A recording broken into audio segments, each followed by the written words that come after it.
Well, there we go. We are here. We are live. We're ready to go. Yay! Sorry for the delay of 2 weeks, but unfortunately, real life has gotten into the way of some people. That's off like a pixel. I've just noticed that right underneath my arm. It's off by like a pixel. I'm gonna have to fix that at some point.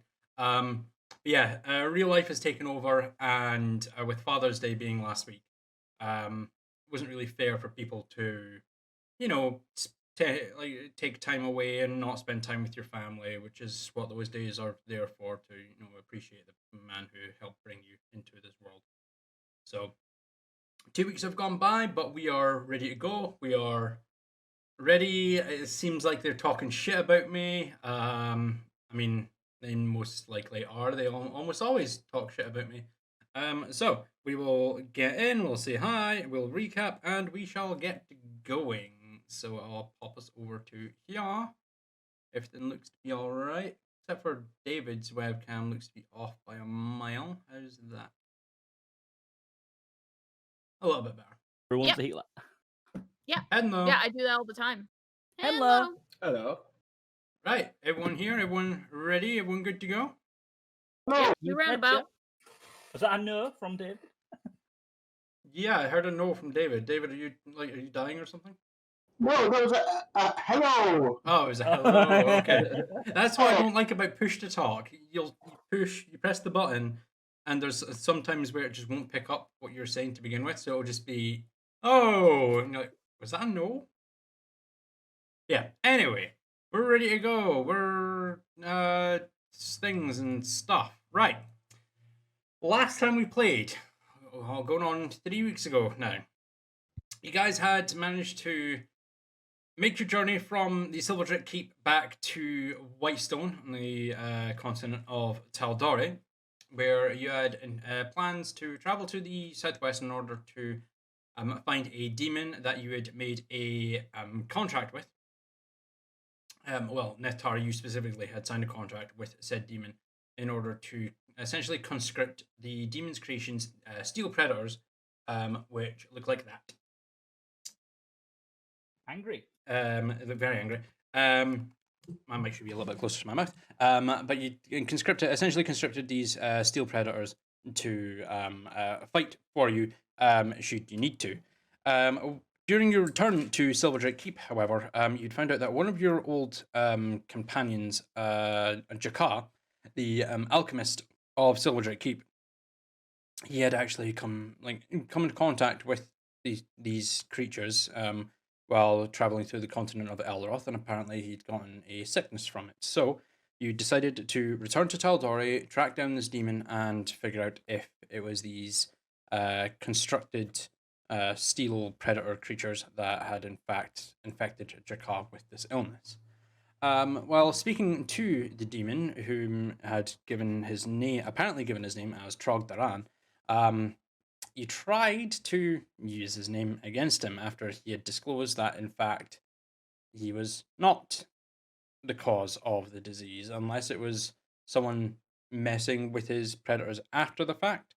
He hadn't set up in place himself.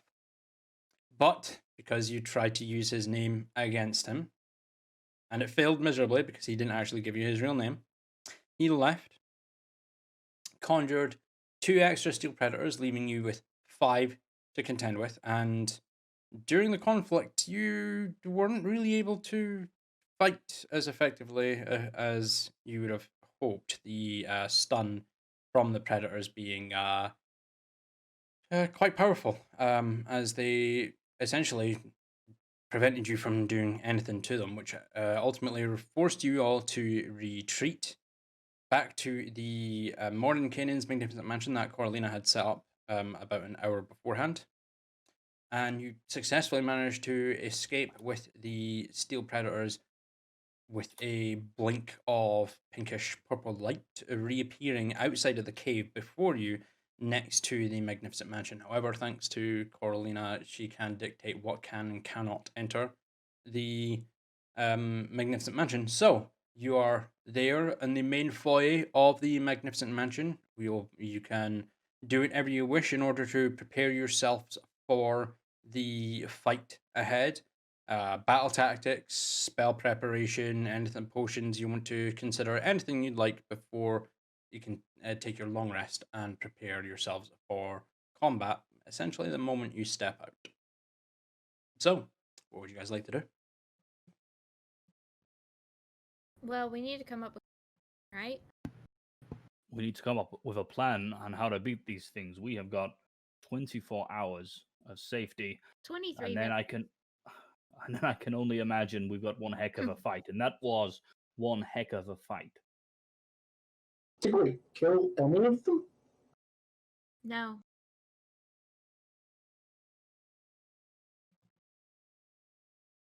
How do we know that they're You going to did be some out at the damage moment? to one of them.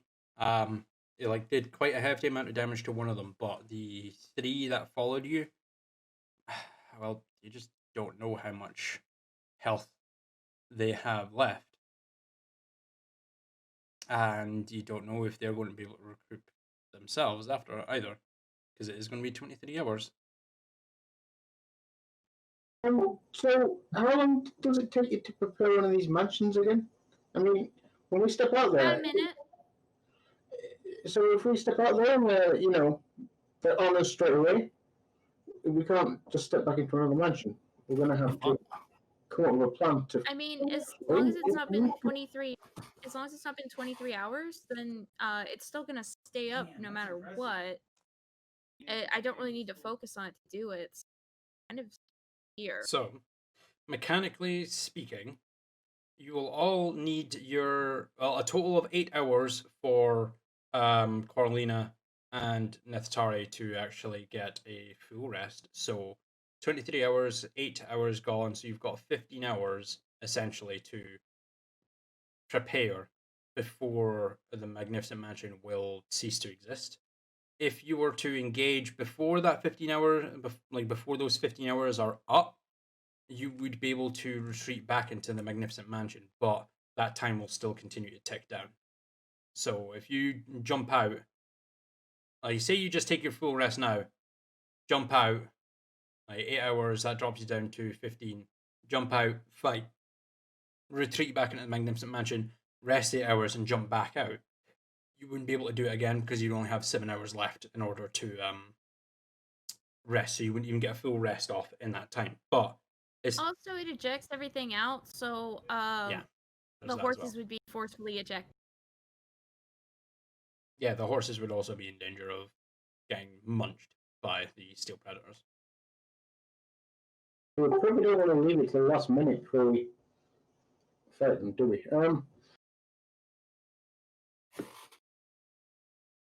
So fair here. Dealing with how well Gale performed, at least. She's a viable option for an elemental summon.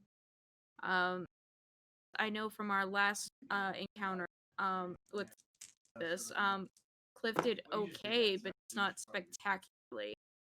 Gale a little bit. So. What spell was that where someone came? I mean, I could probably learn that spell overnight. Conjure elemental. I mean, if it's possible for you.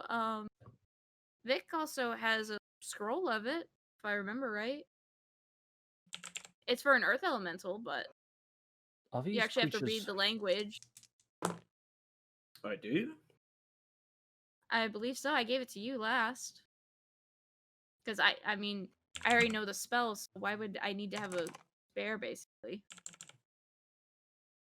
There are a few ideas I can think of coming into this fight, although we really need to consider what kind of enemy we're facing here. But first of all, do we know if perhaps they're susceptible to banishment? I know a few of us can cast that spell. Go ahead and roll me a history check. Actually, no.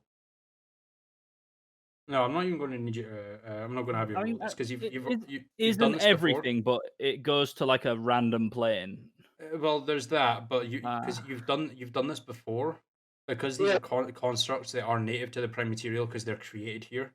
So if you banish it, it does go to a harmless demiplane for a minute and then returns them like after only a minute. not Only a minute. only a minute. Yeah, The only way. Depends in So- combat. But So the way banishment works is if the creature is native to a different plane of existence. So say someone were to cast banish on Coralina, she would be banished back to the Orin plane, and if you weren't able to interrupt that cast after the minute is over, she wouldn't come back. Like it would be gone Okay. just like that. and is it a concentration spell? It is a concentration spell. It Wow, does you- need to, you do yeah. need to last the entire minute. If, however, concentration was broken, then Coralina would come back. But because it's on a creature that is native to the prime material, say for example you're native to the prime material. If someone were to banish you, while you're on the prime material, you would go to a harmless demi-plane for as long as the spell was concentrated on. And if the spell completes after that minute, straight back to where you were. That's the way banishment works. And Well, you we did actually have- would know that because you've actually already it was either you or Talar I have cast used it. banish on one of these creatures before when you first encountered them on the farmlands. Yeah, I think it was Talar, and we thought the battle was over, and then with some satisfaction, the DM went. And then it came back. And it scared the living shit out of most of you. I will say, Vic, and I mean no offense for this, were your arrows? Yeah, if I mean no offense by it.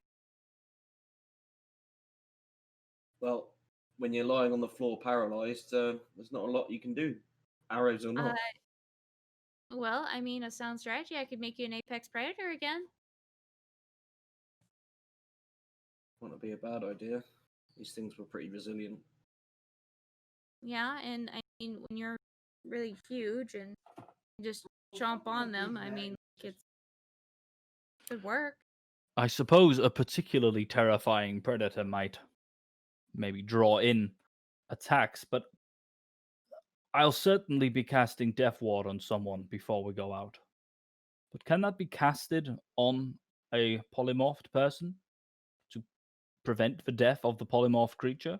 Or is that only going to work Let's go on and one of find us out. should we pass?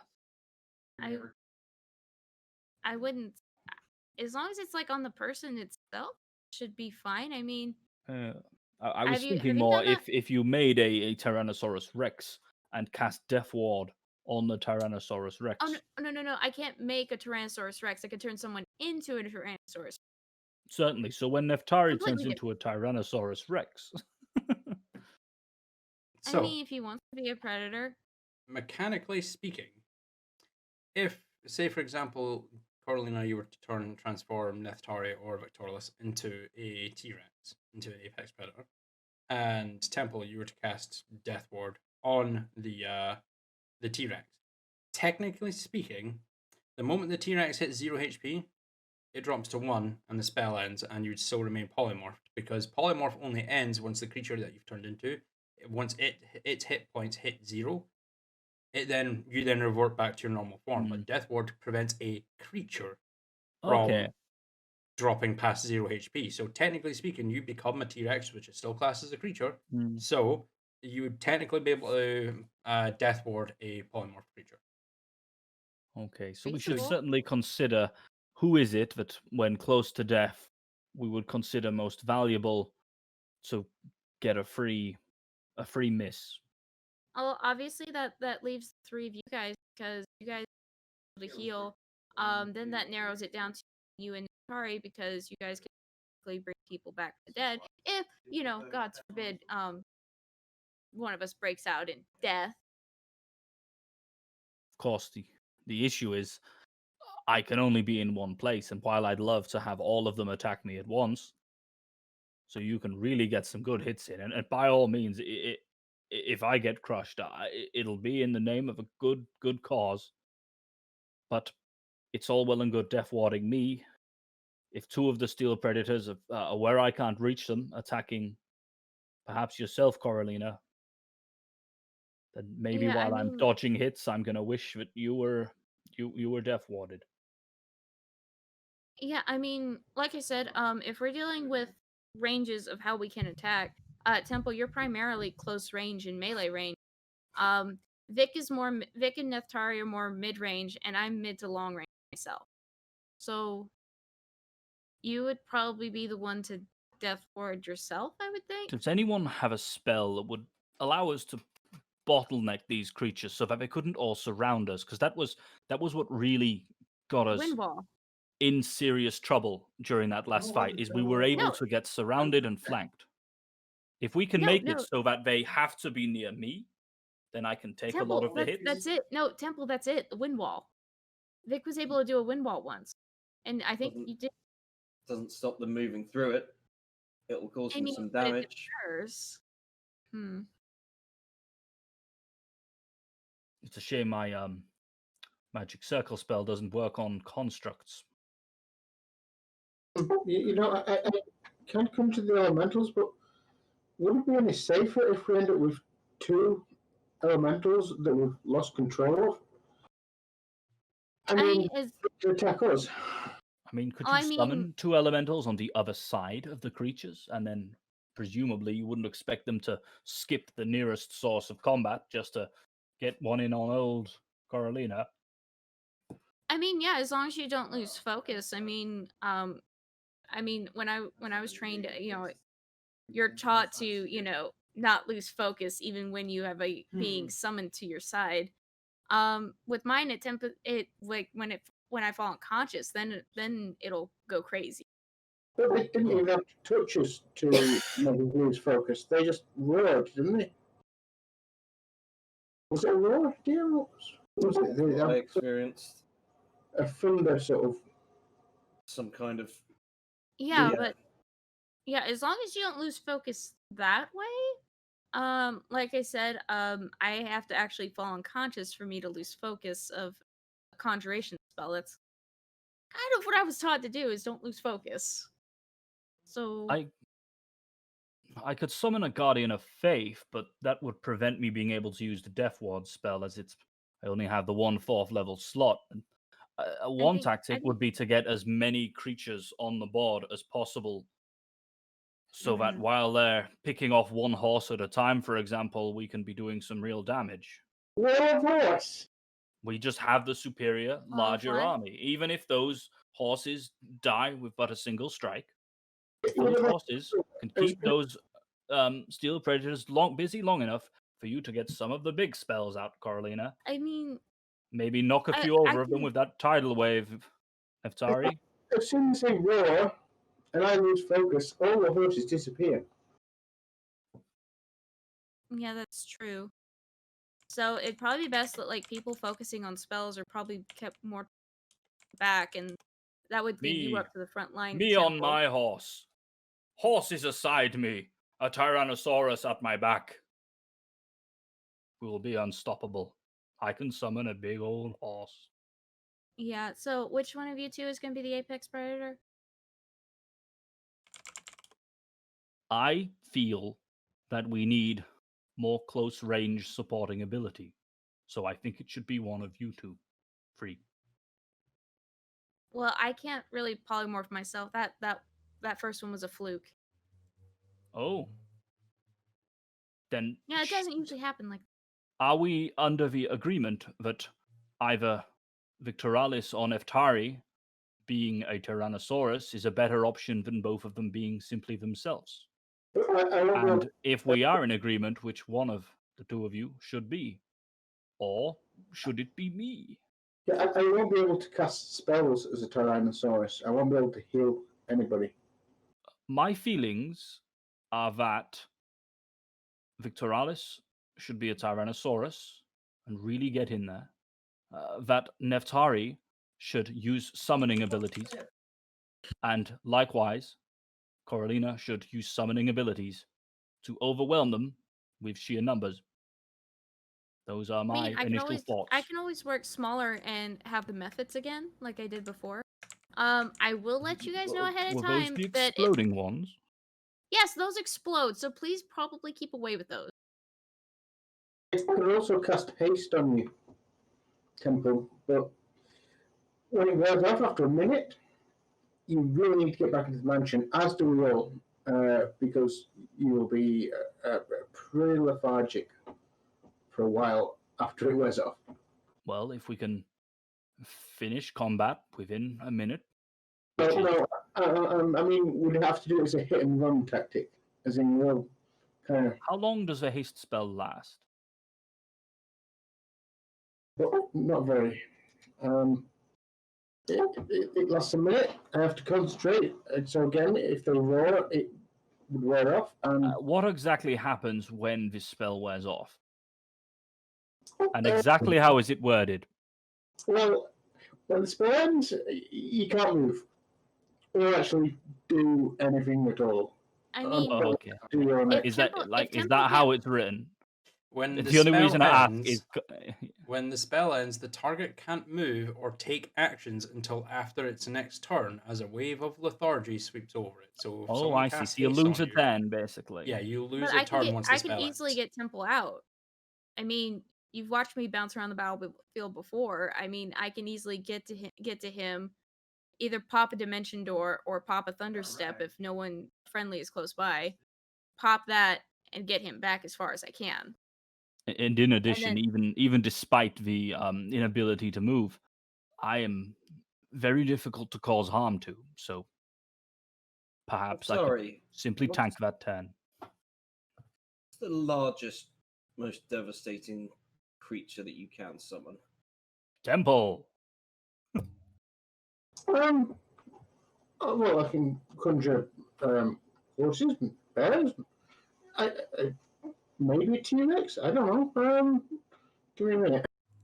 We've got a failsafe here. We've got this mansion. Mhm. We keep our backs to the mansion door. Neftari summons a substantial creature or set of creatures on one side of. What was that creature you summoned yesterday? Earlier, sorry. Was it a big wind method or something? What did you call That that? was an air element. I could probably prepare a spell tonight or just while we rest and conjure the same thing you summoned. Then we could. Mhm. Victoralis, are you suggesting we leave the safety of the mansion early and retreat should we need to once again? Exactly. Put as large a force as we can muster on one side of them. Put, if it's me, it's me, but put the T-Rex between them and Carolina and Neftari. They should be protected fairly well from. I Their suppose then, spellcasting. me and the mob on damage detail. Yeah, You keeping Hard these from two both busy sides. while they cause damage. we unleash hell, then escape. When as our, as before we were necessarily spent, we hit and run. Speaking of supplementary strategies, Victoralis, perhaps before we all leave the mansion, you should perhaps do some scouting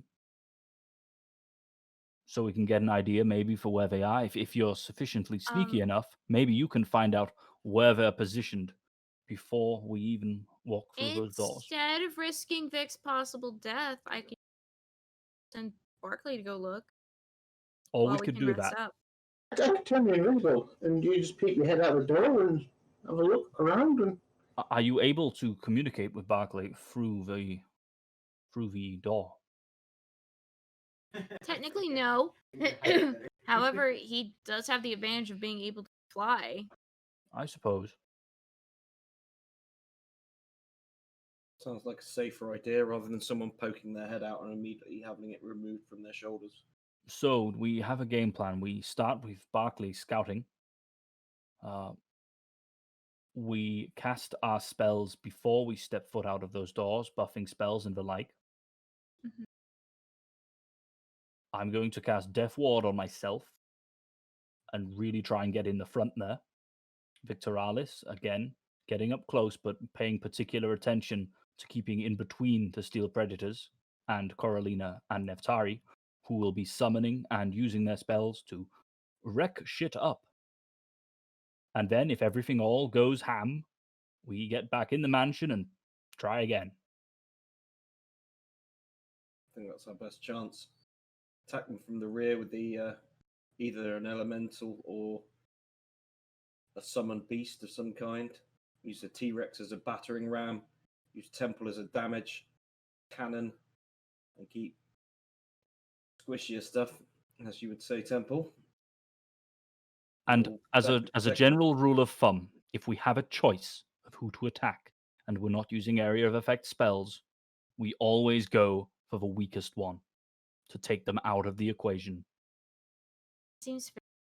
I also have the if we're talking about, you know, keeping a barrier between the predators and the squishier stuff, as you put it. I also still have the tentacle spell that's, you know, it makes difficult terrain for things trying to get through it, and it does get restrained if, you know, if they're not quick enough to get through. If that's not a selective spell, I also have a spell that allows one to pass through difficult terrain unhindered. Okay, so in case So I shit would hits have the to fan. prepare it. I can, if it's magical, at least I can do that. It's completely myself. magical, yes. I can't just summon a bunch of, I can't just dig up in the ground and find tentacles. I don't think that's a possible thing. No, I'm able to pass through anything that's magically created without it causing me a hindrance.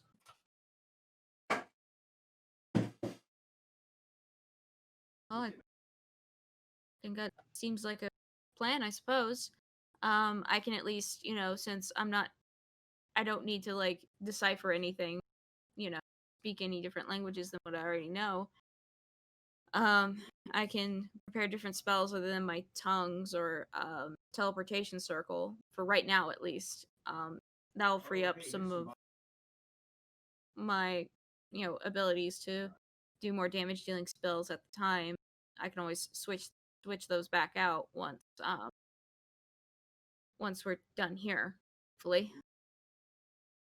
If thinking positively, of course.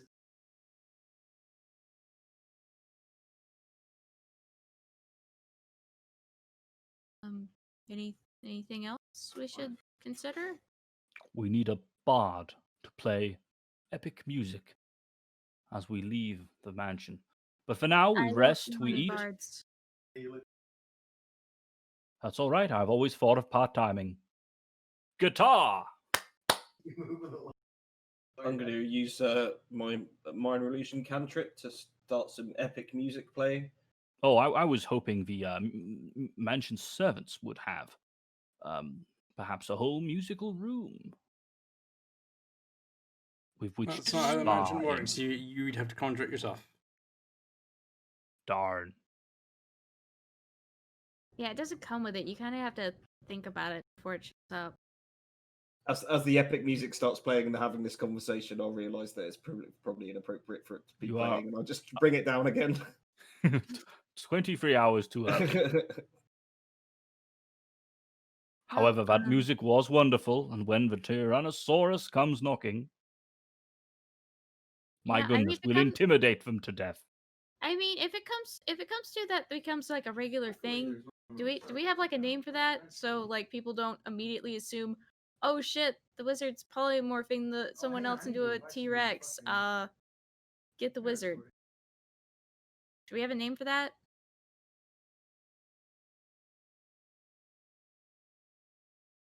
No, we don't. No. Oh, I feel like we're the sort of people that would have a name for it, but no, not for this one. For- Okay. However, I thought of a Go to- wonderful name for if we teach Cliff to be a bard. He can play rock music. that's terrible.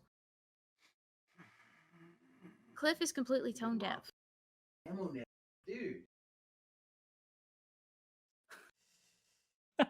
See here, sticky notes. Temple gets one throw. No. Throw at disadvantage for shitty pun. There you go. Temple gets one throw at disadvantage for shitty pun. Well. It's happening. Well, if all the Think of something for me to throw. Also, speaking of throwing things, have we considered the guinea pig temple strategy? I mean, I can only fire off polymorph a few times, and I thought if we were opening with the T-Rex, I think guinea pig temple would probably be a little bit inappropriate. Then we'll use it as a last resort. Don't want to make it too easy for them, right? I'd be winking now, were I biologically capable. I could always try taking the head off an arrow and throwing a stick. It's worked before. That it has. Yeah. Well, if we have Although, plans settled. I think we might have the same issue as before. If I'm a T-Rex, then my throwing ability is going to be somewhat limited. Yeah, for a little bit at least. Hey, but it's okay because you'll have a huge mouth to nom on the enemies and a large tail to whip around in. So, I guess. Question: if the job of the Tyrannosaurus is to keep perhaps the wizard and the other one druid safe, would it not be possible for them to ride the Tyrannosaurus? Would they not be safer on the backs of such a wonderful beast? That sounds entirely stupid, but I'm almost inclined to say yes. It is high up, but presumably high enough up that a steel predator would struggle to get that high. Also, I mean, DM rules. Is this a thing? I mean, technically speaking, it's not against the rules, but the you have to Tyrannosaurus consider Rex- if the T-Rex were to drop back down to a Victorilus, you'd probably be dropping 20 feet suddenly. So that'd be 2d6 worth of fall damage, and you'd probably all be prone. I'm pretty sure the wizard has 2d6 of HP, so let's probably not take that risk. I think I could conjure a smaller animal than a T-Rex. Really? Like a rhino, it's not as far to fall if you fall off. But would it be as epic? We don't Not want to necessarily, separate maybe a nice the group. follow up. I mean, you could ride a bear, couldn't you? Something that's not far to fall. I don't look. I just mastered riding a horse. Really, not really mastered, Fair but point. Mastered. ah, I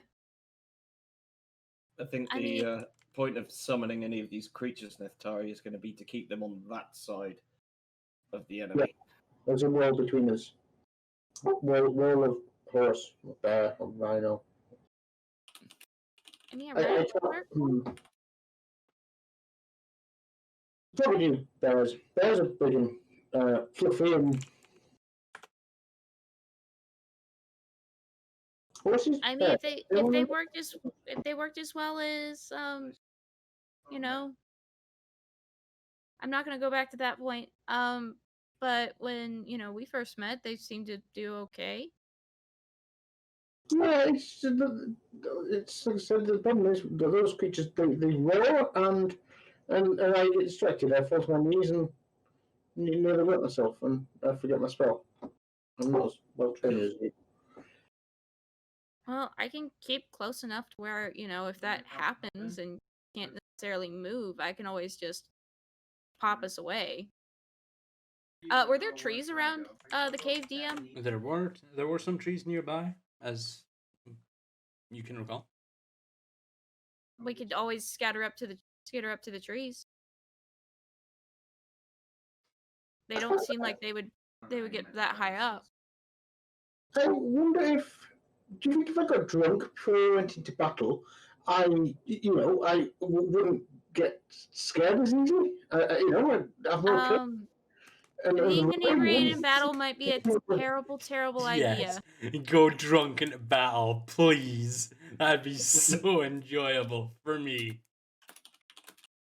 Please. That'd be so much fun. You know what? Let's all get drunk and go into battle. Disadvantage on everything. Yay. Maybe the steel predators are drunk too. I mean, they've got a long time to wait. Well, yeah. You don't know what they're doing.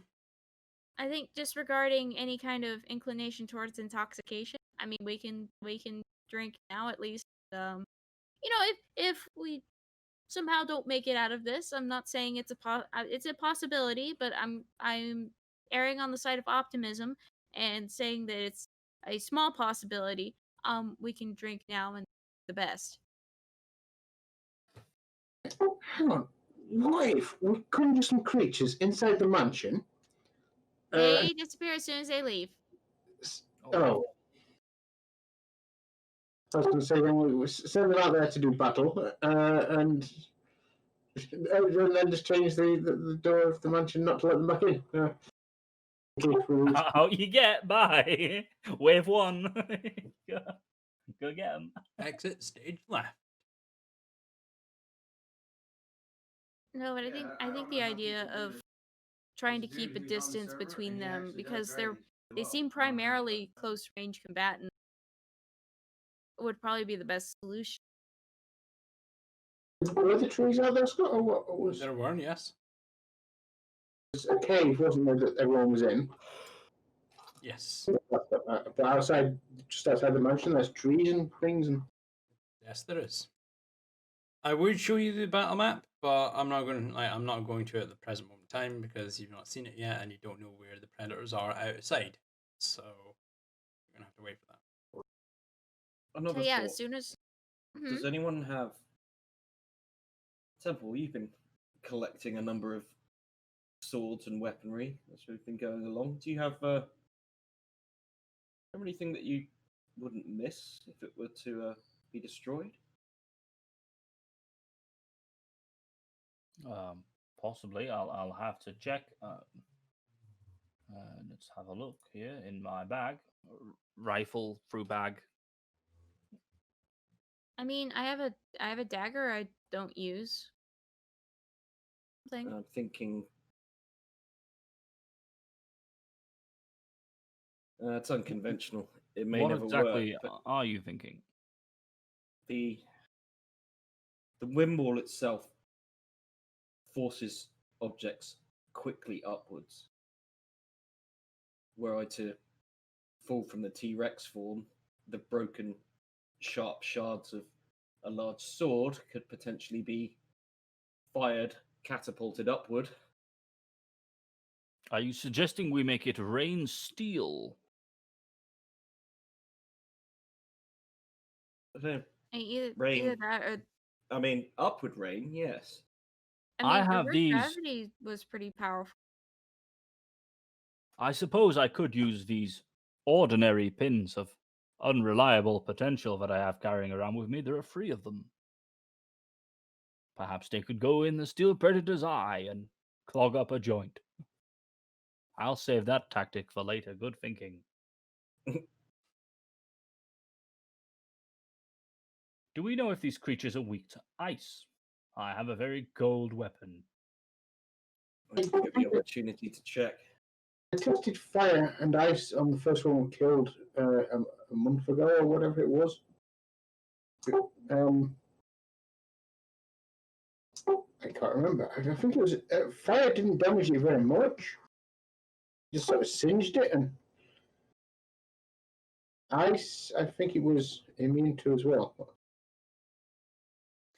As far as you're aware, the fire damage seemed to be effective. The cold damage was not as effective. The other way around. They are one of its resistances is cold damage. Well, if fire is effective, I mean, granted, this is a gamble in itself because Temple, you remember Cole, right? Just fireball. Yes, I was good friends with Cole. You don't speak primordial. We fought and we Forgot. fought. It was wonderful. What's called fire elemental? He's my fire elemental I can summon, yes. So He doesn't definitely usually likes me. respond I that could well tell to me. by the noises. He doesn't respond too well, but I can if he's on the other side, we should be able to at least point him in that direction and say go kill things.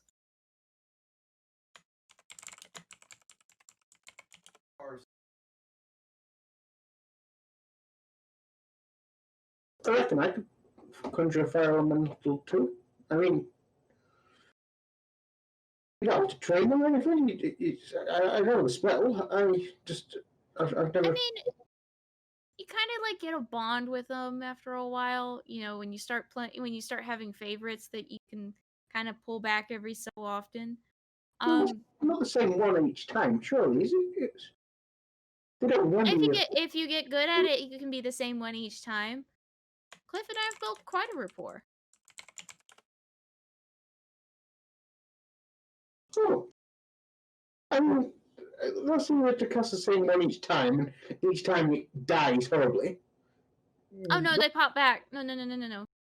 When they get to the point where they'll drop unconscious, they will go back to recover in their elemental plane of existence.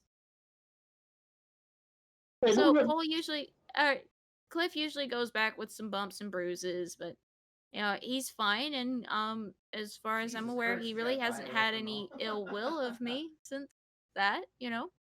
I'm surprised. I mean, what must it be like for him? One minute he's there in the realm of wherever he lives, happily doing the dishes or whatever, and then next minute pop, oh, here we go again. Oh. I'm out to get Oh no. When you okay, so bruised. when I have my bonds with my elementals, they kind of have a schedule that they're free on certain days and such. So, you know, I try to avoid summoning certain elementals on certain days if they're like busy. Like if Cliff tells me he's got a thing, then you know, okay, I won't summon you that day, buddy. That was kind of like yesterday. You know, Cliff spends that with his missus, and Mrs. Cliff. her name's Gemma, and she's adorable. Okay, I like that. Well, unfortunately, I've never seen one of these before. So when I summon one, it's just going to be some random pop. He might be very friendly to me. I mean, especially when I lose control, Possibly. which he might be quite upset that I've just summoned him. Here, fly these things. You're probably going to die, but I mean, probably should have built up a rapport with some elementals previously. Oh well. I mean, I can't currently, but I mean, if you want to practice, I can show you. I mean, I have one I haven't summoned yet, so I can show you how a contract's usually done if you want to build a bond with it. I haven't prepared the spell yet. Well, I'll have to sleep on it. Yeah. So, are we all in agreement that we have a basic plan of action? Yes, I even have considered my prepared spells very carefully. Carolina, the polymorph spell, would that Mhm. restrict you from summoning an elemental? Yes, it would. So that would probably be the first wave of action Yep. for me, probably considering the spell economy. It would probably be the first wave, and as soon as you pop back, like I said, there's trees there, so if there are some branches sturdy enough to hold my weight, I'll probably dimension door myself up a tree and stay out of the strike range of those steel predators, so I don't die. In which case, Neftari, surely an elemental is going to be a more effective ally in this than any beast you can summon. Yeah, but I can summon a lot of beasts. You know, Well, I can conjure one elemental. I yeah, certainly feel that the steel predators are strong enough that within a single turn an elemental could be killed. Whereas I believe that's why you pick one I that's don't. not. That's why you pick one that's more evasive. Do any So of if you, you- however, recall any steel predator using an attack that could hurt a lot of enemies at once? Perhaps they do have attacks that allow them to attack people in a large area. And while horses, for example, are not the most combat proficient enemy, if a steel predator can only really attack one enemy in a certain time frame, the wall of raw- horse has never sounded more like a legitimate strategy than today. Their roar affected a number of us with paralysis. Mhm. But did Yeah. that cause damage? No, but it what did good is effectively a take people out of horde the of combat creatures? economy. A horde of creatures that are all paralyzed and lying on the ground are no good to us. And side note, yes, the stun did damage you. All right. Just while we're But I keeping mean, things like, you fair. don't. I mean, you don't necessarily have to summon, you know, just one large elemental. Summoning an elemental one. You could also have a bunch of smaller ones, such as with the methods. I can summon a bunch of those, while with someone bigger like Gale or Cole or Cliff, I can usually only summon one up. So you can bear that in mind as well. Also, I can summon, I can conjure animals. Well, I That have a too. problem. I can't conjure an elemental. It'll take a minute to do so. You can cast that spell instantly. Remember, that I is mean, a yeah, house rule of of this D&D game. So that house rule will be extended to you as well, Nestor. If you take Conjure Elemental, if you expend 2 spell slots, you'll be able to cast it instantly instead of spending the 1 minute cast time. But Yeah. it will take 2 spell slots to do so. Just So, consider that you could remember that. also begin casting a spell before we leave the door, and then the moment we step foot out of this mansion, have casted the spell. There will be preparation time that is inherent in the very nature of it. We are the ones that will initiate combat, unless, of course, we get out there and the Steel Predators wait 20 minutes before doing anything. And I don't see. Well, they've casted. Do I know they've casted a spell, DM?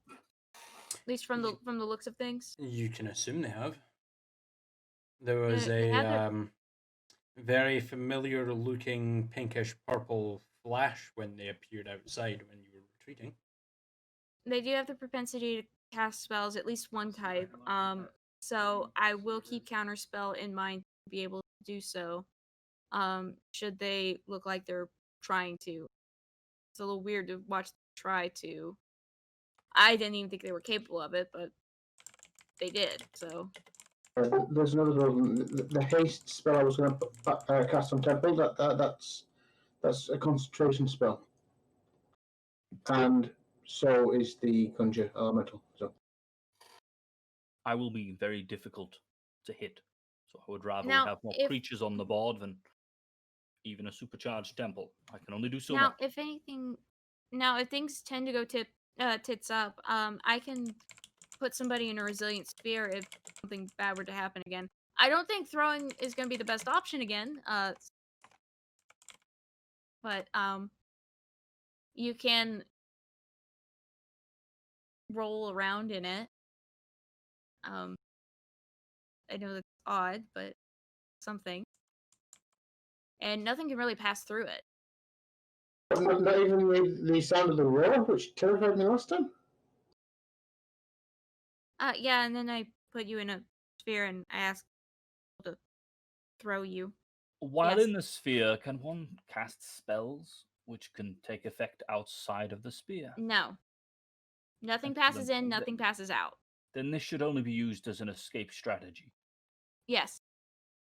If perhaps you can't use your magical step abilities. Which brings me to another question. If we assume that the roar of these creatures will paralyze us, if we can't hear that roar or they can't make the roar, would that give us an advantage? And do we have anything at our disposal that would make that happen? I don't. I don't even know if I have ears. I don't know where I hear sound from. It's just a thing that happens. Are you suggesting we be noisier than the Steel Predators? No, I'm suggesting we either prevent ourselves from hearing it or prevent them from making the sound in the first place. That's a very cool sounding spell. I think I'd enjoy something like that. I don't think a wind wall is going to Oh, be strong enough to disrupt sound. sort of thing was it? Was it a thunderclap, or was it just a sound that came Seemed from like it was just a itself? sound. It's a demon. It could have been anything. I mean, those creatures aren't technically alive, are they? They're put together. I mean, I don't want to sound rude, Temple, but they're bits of metal and stone and things. They're I am not dull to the fact that we're very similar in nature, in not nature, more I should say, form. Hmm. I think we at least have a basic plan, which is good. But I'll need to prepare my spells and rest. Be able to do that. yeah. I mean, the sound that comes from Temple, you don't. It's you don't have lungs to make the sound, do you?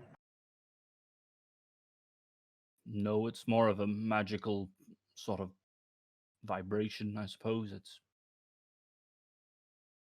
like the voice in your head that tells you to eat the animal. If I stick my fingers in my ears, can I still hear you? And I put my fingers in my ears. It is a physical sound, so yes, you would still be able to hear me. Yeah, you can. He's muffled, but you can just hear what Temple is saying.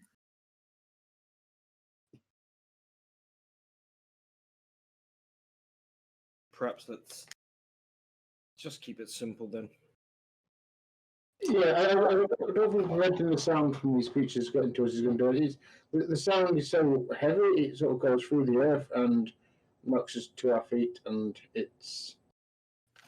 Do I remember these creatures causing one of us to feel fear?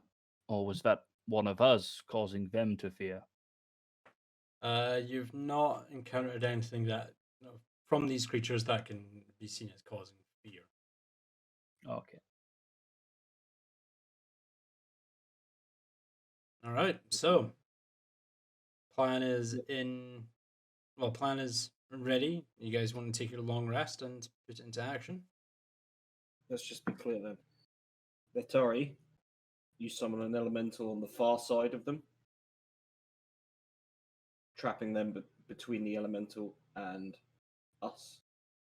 Coralina, transform me into the T-Rex.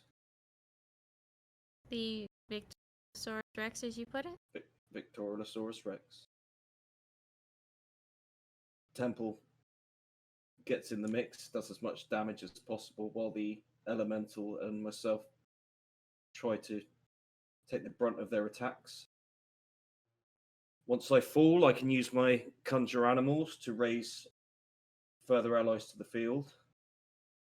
And if all goes horribly wrong, you two, look at Neftari and Coralina, get straight back in here, and we'll do our best to follow you.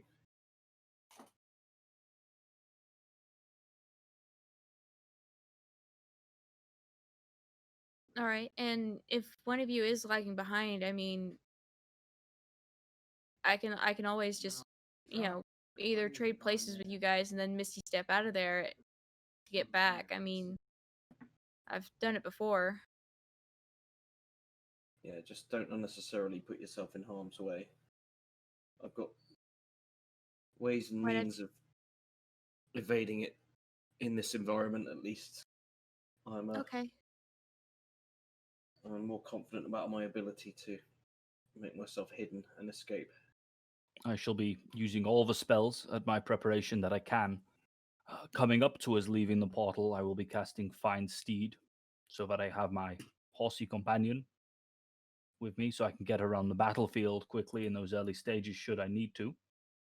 I will then immediately cast Death Ward on myself and use my Sacred Weapon ability to give my sword a bit more of an edge. Sounds feasible, yeah. Don't forget that demon knew exactly where you all were, even when you were hidden yesterday. Sorry, earlier. It was you were trying to hide in his cave, and he knew you were there, exactly where you were. Yeah, that's like the kind of scary part, because I lose track of you every so often. Demons are perceptive, but one should assume that perhaps he has the vision of his creatures. If that is true, and if I were creating something, I'd certainly imbue them with that ability. It Well, I might mean, I be come not up to you barking all unreasonable the to time. suggest that this demon is seeing through the eyes of these beasts and at every step of the way trying to control us, particularly those he knows the names of. Well, then we should do our best to entice him back, given that the reason we're here is to dispatch him. Well, regardless, please consider that the very aura I have as innate in my class as a paladin. When you're within 10 feet of me, you cannot be charmed, you cannot be frightened, and you do have a bonus to saving throws. And I don't know how to say that in a law-friendly way. Like you just advantage on You're save. more Plus hardy. one. I'm Plus one. so inspiring that you're more hardy when you're around me. I have an inspiring aura that gives There you you are. hardiness There you go. when near me. But mechanically speaking, yes. While you're within 10 feet of Temple, you get a +1 to any saving throw made. Always Well, then, good. Temple, I suggest you just watch out for a stray tail swinging around from time to time, and I'll keep the Vic Rex as close to you as I possibly can. Just remember the food's the other way. So am I conjuring air elemental or fire elemental? I mean, it's whichever you want, really. I mean, you kind of get to pick.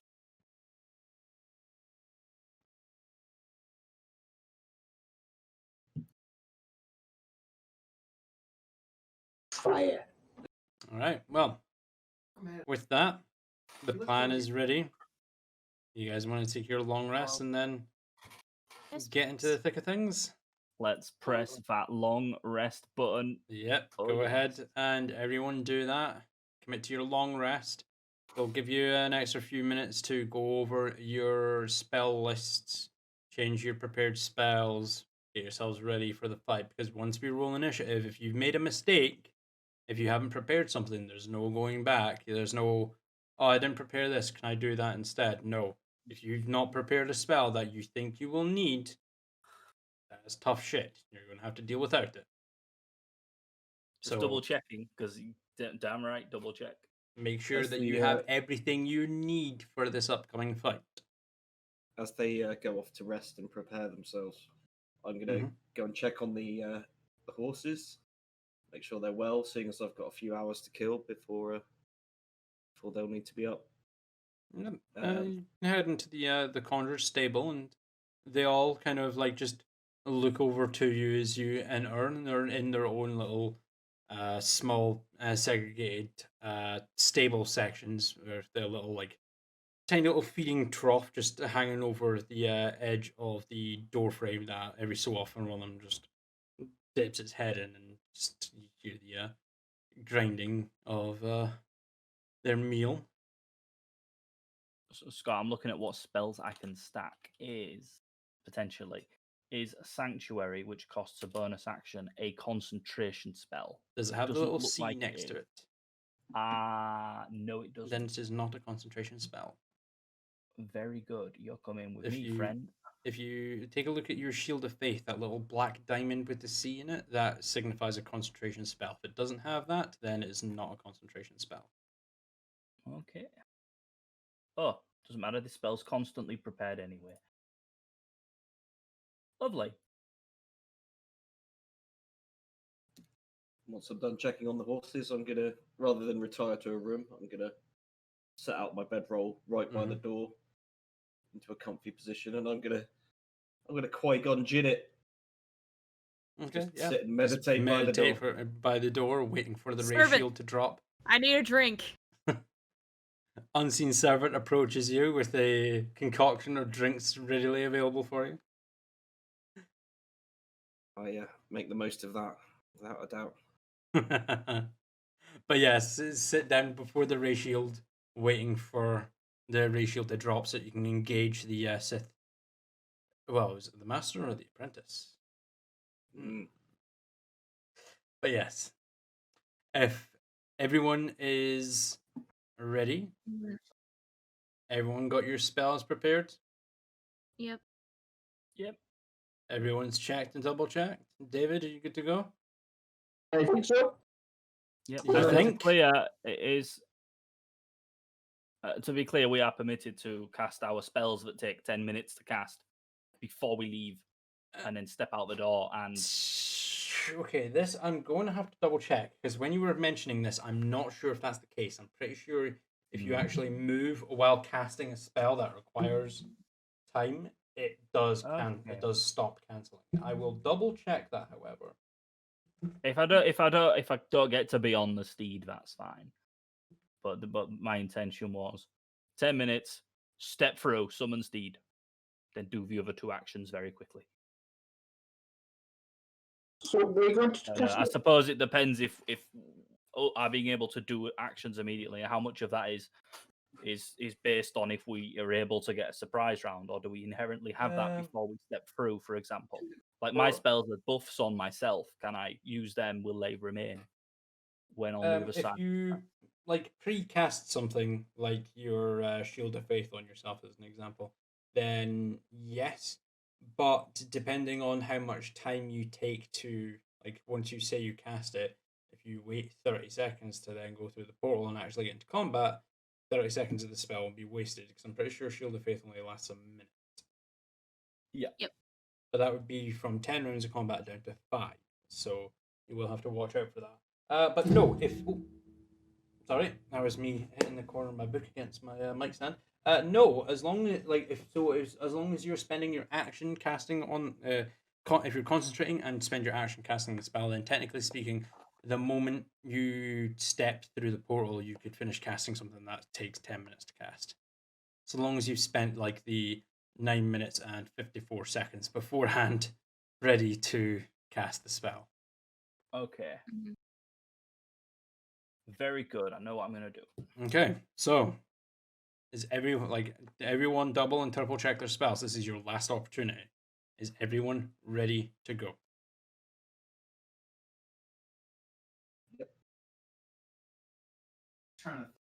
Yep. David, you good? Yeah. All right, cool. With that, if you're going to cast any spell or like start casting any spells in advance that will take some time, let me know now. So find Steed for Temple. First, Death Ward, it lasts 8 hours, so there's not going to be no cast time penalty or anything like that. So that's my 4th level spot, my only one gone. Then Okay, find Steed, who is that on? Your Death Ward? myself, On yourself. because I plan on getting in there. Okay. Mark. And then find Steed, and then everything else I want to do is a bonus action, so I can definitely do it even if I have to use it on a 10. All right. Cool. Coralina, you want to start preparing any spells before you step out, or are you just going to do everything outside? Well, I was gonna go with the whole scouting thing idea beforehand. I'll ritual cast for Barkley Okay. to save my first level spell slot and then send him out to go scout first. All right. Ritual cast Barkley, and with a plume of brown smoking feathers, he does flutter down and just lands beside you. You've called, my lady. We're fixing to go into battle. It's probably gonna end terribly.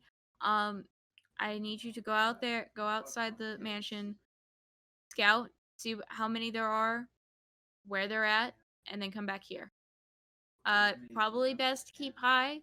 I'm not sure how high they can jump. I will most certainly do my best, my lady, and I will be back with information as you require. He hops off your shoulder and, with a flit of his wings, disappears through the portal.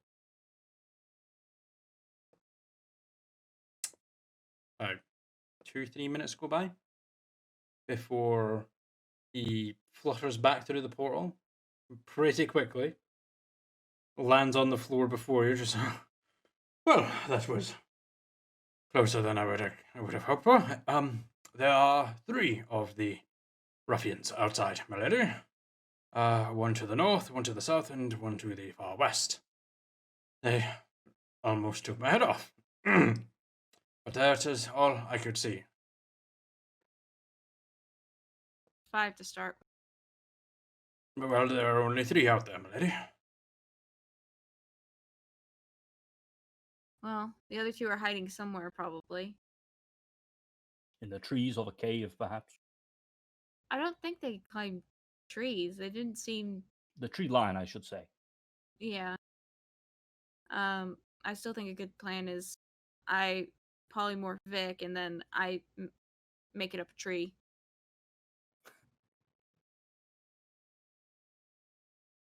The irony that Vic's good up trees.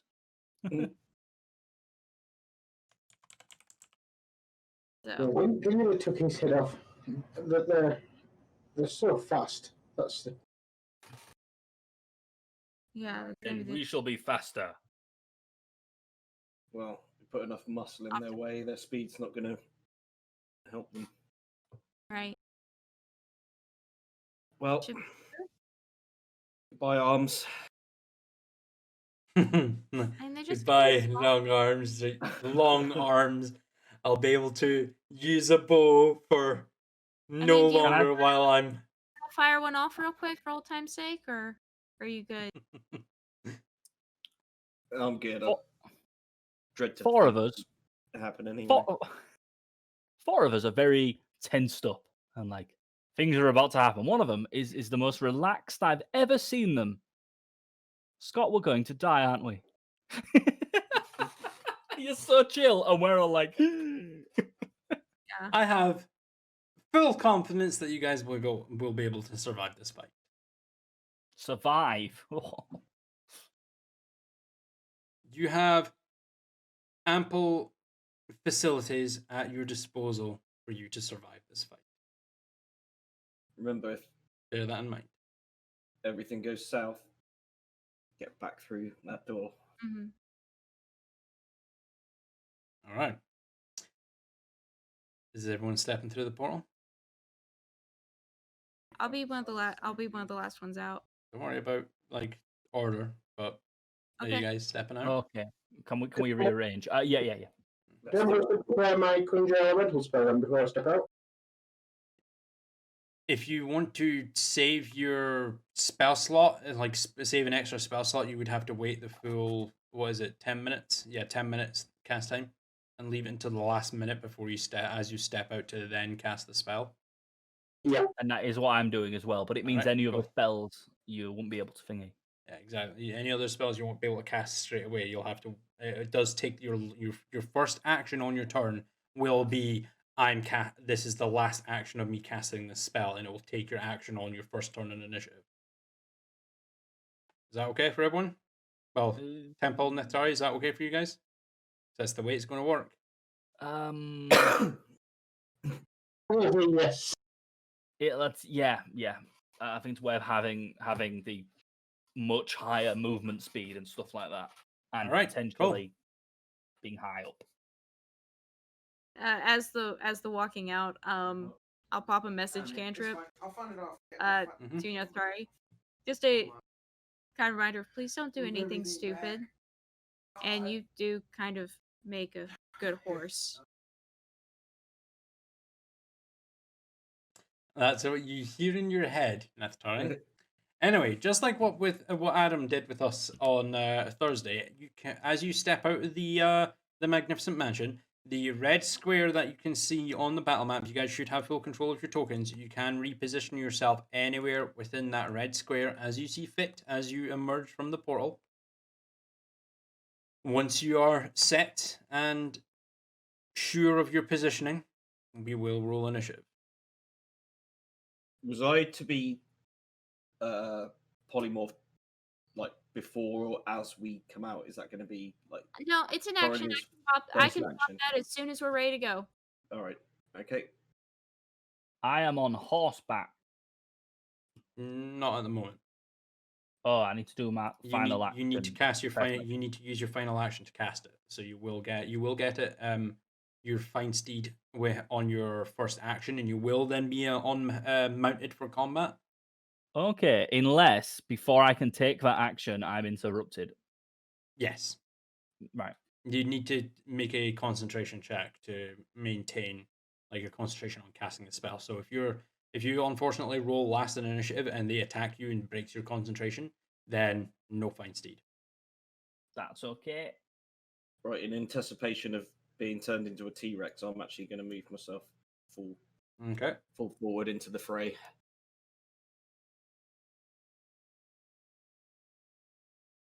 Is everyone else fine with where they are? Yep. Oh, look at the dynamic shadows when you move the token. Yes, that is a thing. So Ooh. like down here you can I mean, there are points where you go where on from my screen anyway, the shadows just seem to cease to exist. But Ooh. Anyway, right. Positioning. Blocking. Have a wizard and a druid where they want to be. you I guys just think that was good. I'm good. alright. Nethstara, you good where you are? I think so. I think Neftori is feeling a bit squishy, and Caroline would like to be further from the creatures, but he will be right next to Caroline. 1, 2. Right, yep. Math has been done. This is my Alright. location. And that's it. You guys that's it. Your positions are locked in. Everyone, please go ahead and roll me initiative. Oh no. Oh, what about the bonus action of what do you call it? Christ. You're shifting? He's tide shifting, yes. You're not doing when you start initiative. Okay. I'm not doing that beforehand.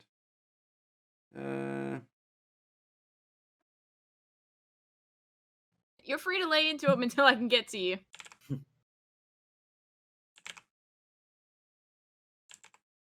Alright, Carolina, what did you roll?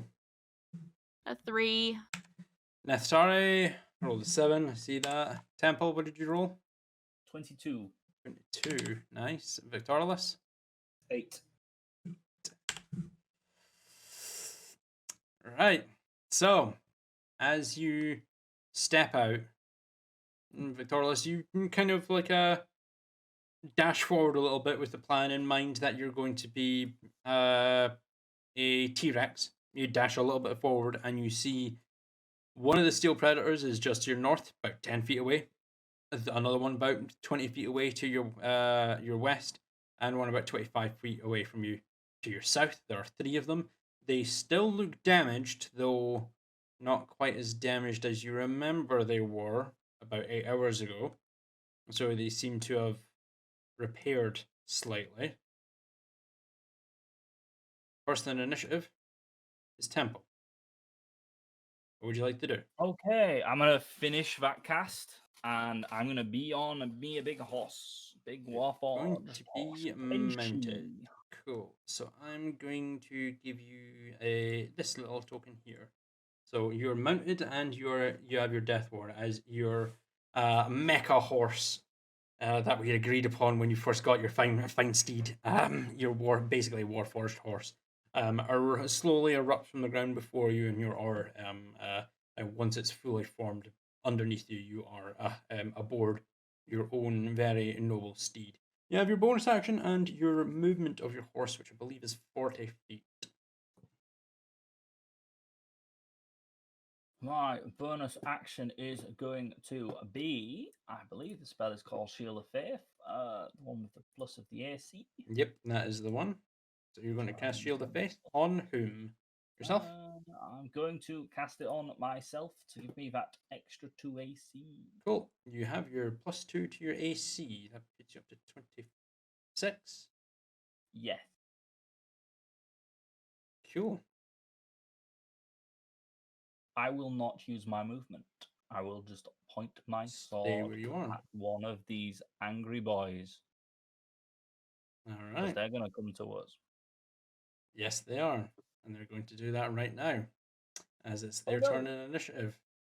The first one moves down to here. The second one is going to move 5, 10, 15, 20, 25, 5, 10, 15, 20, 25, 30. As you erupt out and glance around the steel, all 3 predators kind of snap around and look at you. The kind of black oozing liquid dripping out of their mouths as their serrated blades for teeth kind of gnash open and shut as they then slowly approach you. First one is going to make 3 attacks against Victorious. And for the sake of this, technically speaking, you are flanked.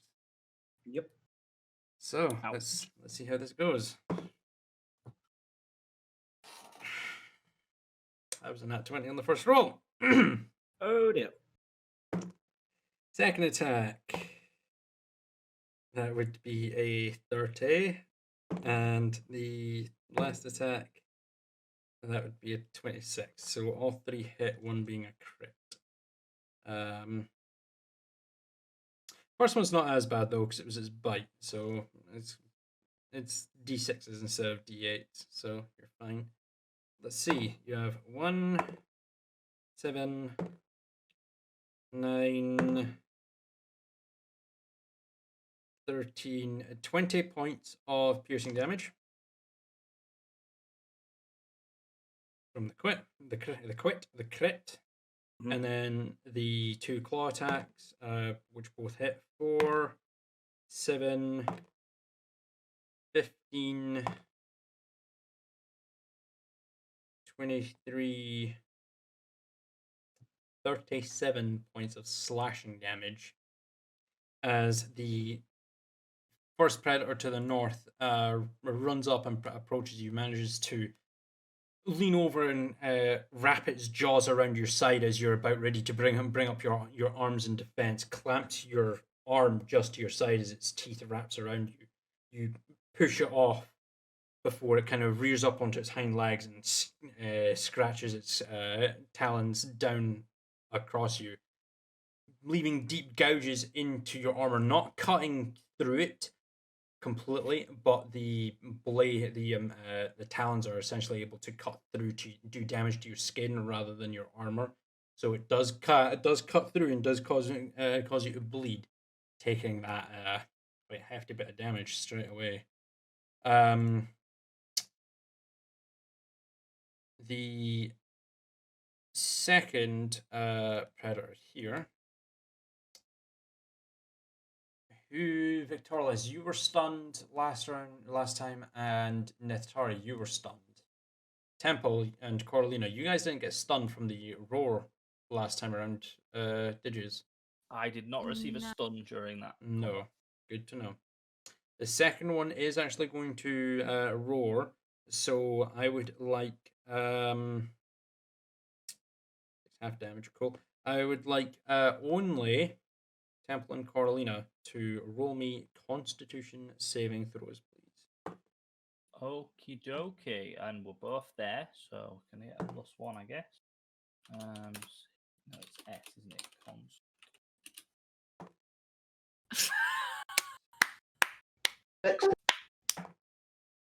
More of that, please. Okay.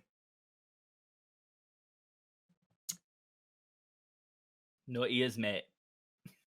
On a natural 20, Temple, you take 15 points of thunder damage. But Thunder? you are yes, thunder damage for the sake of resistances. I need you to roll me a Constitution check, please. Okay, after or before I take the damage? After you've taken the damage. There's my DC is going to be 10. All right, you keep your shield of faith. Carolina, you take 30 points of damage, and you're stunned. Didn't make the DC, I'm afraid. You drop everything that you're holding. So I'm assuming you've got your spell book in your hands. So you are stunned. You are not. You drop prone. You no longer are holding onto anything. You're not concentrating on any kind of spell or anything at the moment. So you're Not yet. Not yet. But for the time being, you are stunned. You do get to reroll the saving throw at the end of your turn. So that was the second one. The third one here is going to make 3 attacks against you, Temple. Okay. What are the rules with me being on horseback? Like, is he attacking me? Are he attacking the horse? He's attacking There's you. Let some me just quickly It's double some check. sort of rule, isn't there, where I can Yeah, fall off there the is a horse? dedicated ruling on mounted combat. I might go and look that up just now, just so I don't make any mistakes here. We've only I done this think one it before. primarily affects when you attack rather than when you get attacked. Mounted combat is under combat. I wish it would just give you a number instead of being like, oh, look at this thing is under combat, so go and look up something else. 198 for mounted combat. If anyone has the DM has to refer to the book on your bingo card. There you are. Mounted combat. You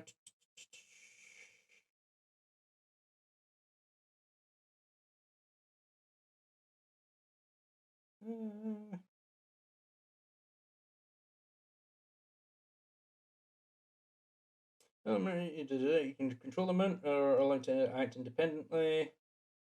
You can control the mount only if it's been trained to accept a rider. Domestic horses, donkeys, similar creatures assume to have such training. Initiative of controlled mount changes to match yours when you mount it. It moves as you direct it and only has 3 action options: dash, disengage, and dodge. A controlled mount can move and act even on the turn that you mount it. An independent mount retains its place in initiative order. Blah blah blah. There's nothing really. It's just it's like you essentially you use your mount's movement in place of your own for moving, and the mount can dash and disengage, so you can essentially move up to 80 feet a turn, or disengage and move 40 feet. However, I will need to check something here with your fine steed. Kenshi. Kenshi.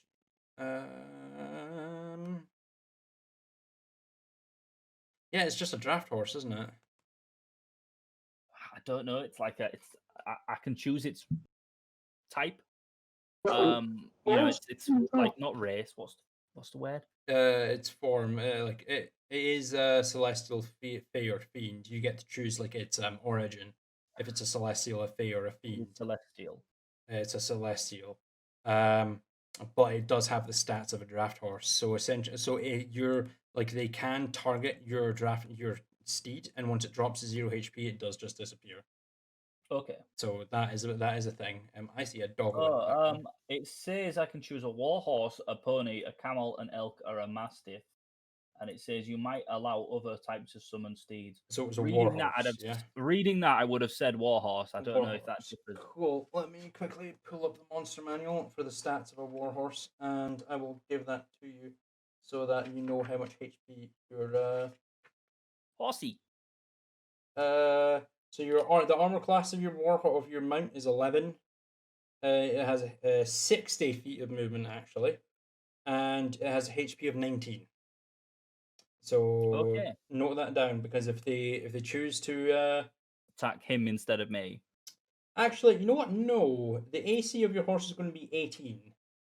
So there's a variant for warhorse armor because it's a warforged warhorse essentially. I'm going to give it plate armor as well. So the armor class of your mount is going to be 18, but it does only have 19 HP.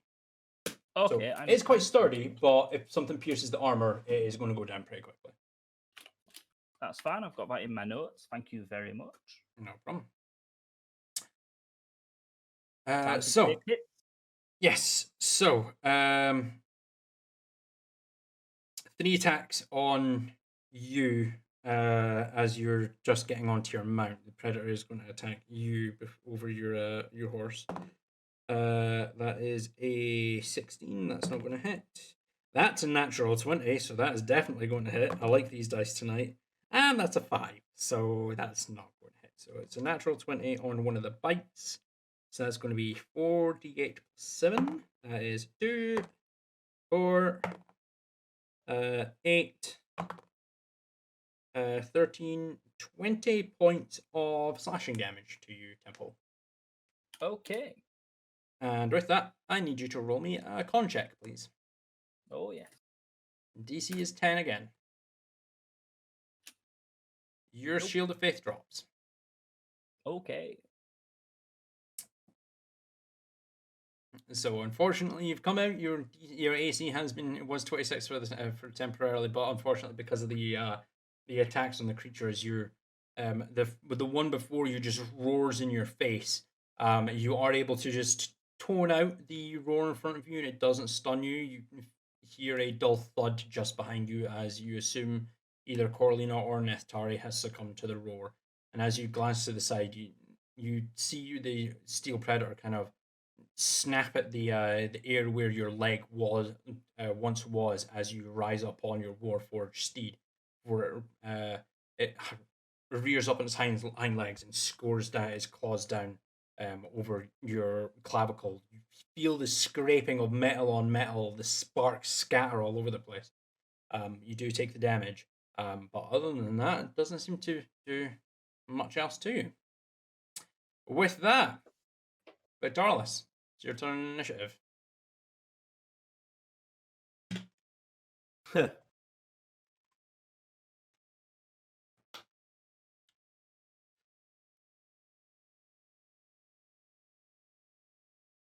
Sorry. Okay.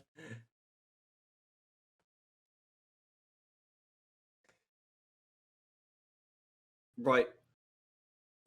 I get a free action to like say something, don't I? Yeah, one free action to say something. Has to be quick though. Yeah. I'm just going check. Okay, fine. Slight change of plan, guys. I'll be the one that gets behind them. I'm going to use my bonus action to disengage. Mm-hmm.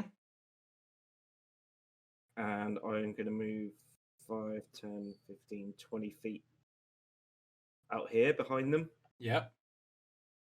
Draw my bow, and I'm going to fire a multi-attack volley at all three beasties. All three beasties. Let me take a look at your volley here in Uno Momento, just so I can take a look at this.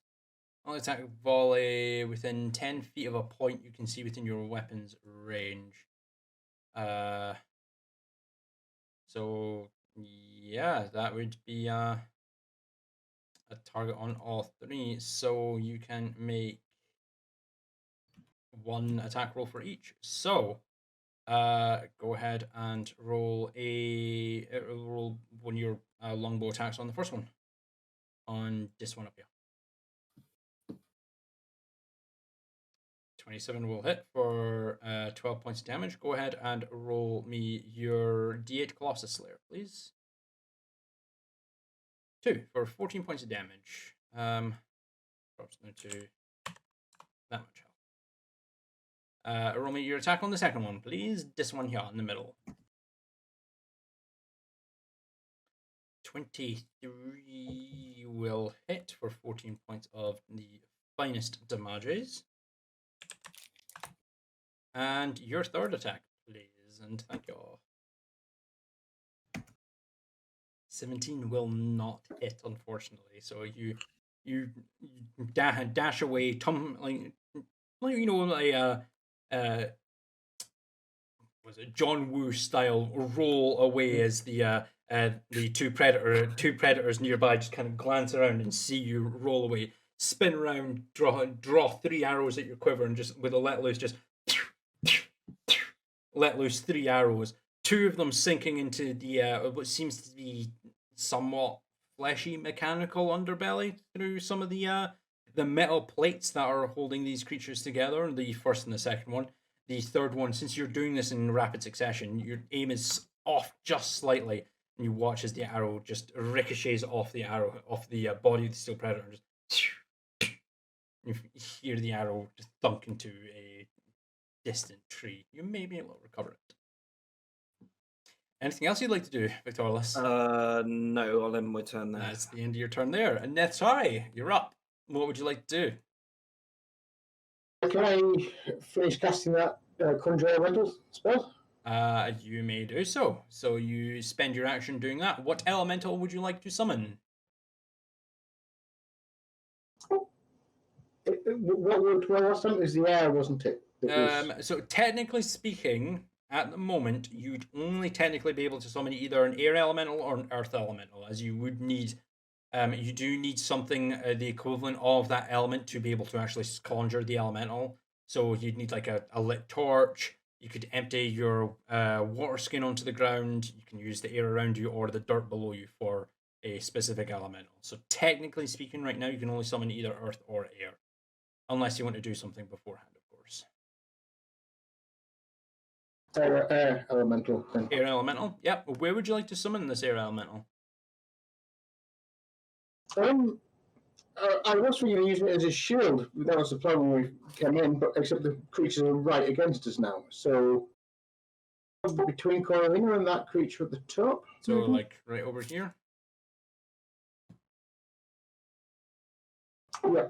All right. Cool. I shall shift because I was actually prepared for this. Pop. Why isn't that showing up?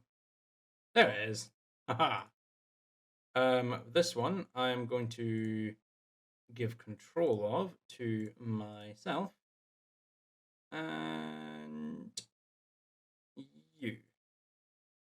Now, because you have spent your 10 minutes for this, it's going to be able to act on your turn.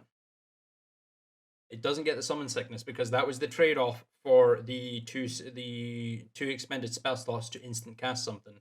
It would have that summon sickness because you've accelerated the summoning process. Because you've spent the full 10 minutes to conjure this, to summon this elemental, it does not have the summoning sickness. So it will be, you will be able to cause it to act instantly at during your turn. So you can finish off your turn. You still have a bonus action and your movement, and then your air elemental will act. Okay, so Coralina can't get up until someone casts a spell on it, or she will get up at the end of her turn when she's stood up? At the end of her turn, she needs to roll a Constitution saving throw to be able to withstand the stun. Otherwise, she will still remain stunned. And at the moment, not much can actually get her out of that, I'm afraid. Will I be able to use my movement bonus action to drag Coralina back into the mansion? It would be an action, unfortunately, to grab someone to move them, unfortunately. You'd be able to do that on your... If Coralina fails her save, you'd be able to do that next turn, like kind of grab her and then kind of nonchalantly throw her back into the portal. You would be able to do that, but next turn. And use my bonus action to Beast Tide Shift. Okay. Racial feats, you're shifting 18 plus 6, that's 24 temporary HP, and you get your +1 to your AC. 24 temporary HP. 24 temporary HP, yeah.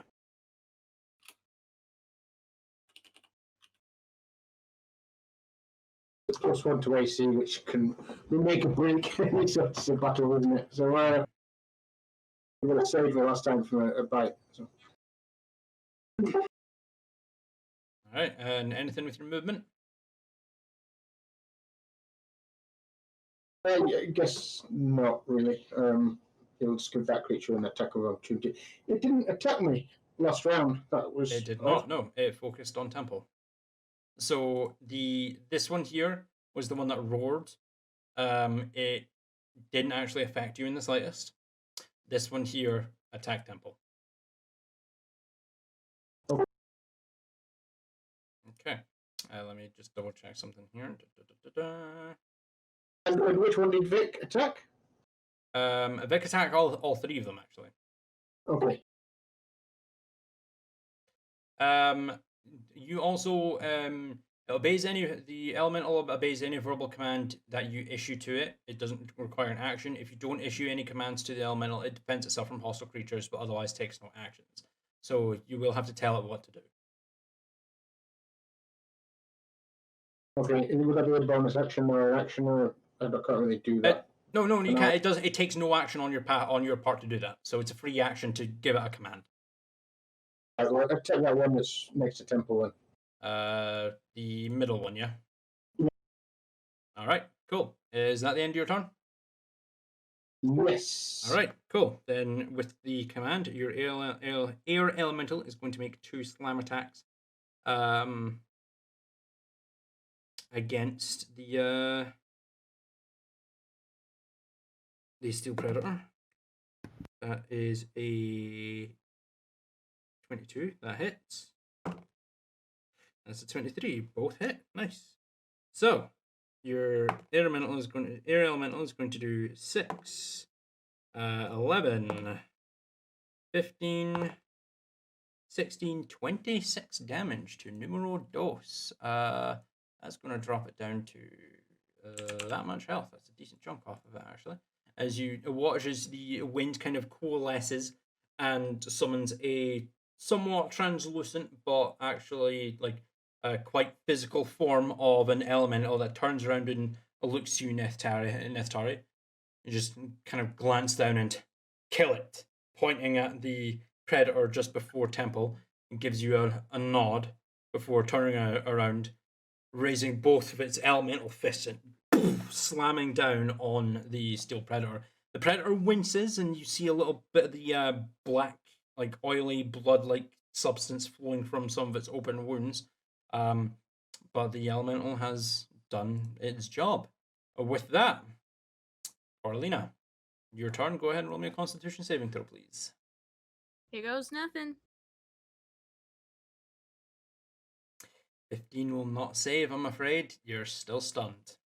Is that All with right. the +1 as well? Scott? That is with the +1, yes. Oh, we're so close, are we? Yeah. Well, actually, let me Probably. just quickly double check the dice tray. Let me check your previous con save. Yeah, your previous con save was actually closer, unfortunately. But regardless, with that, Temple, your turn in initiative as we get to the top of the initiative order.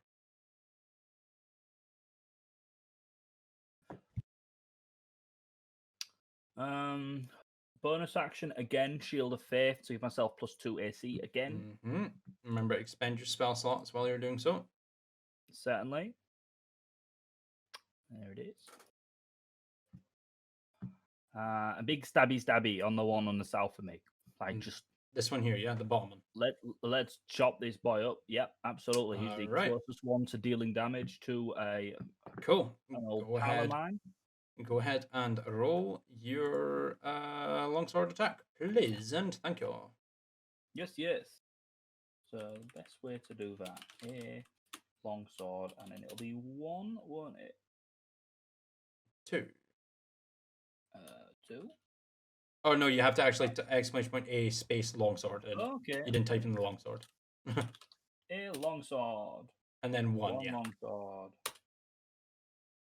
You are. The 31 will definitely hit for 18 damage. Anything else you're doing on that?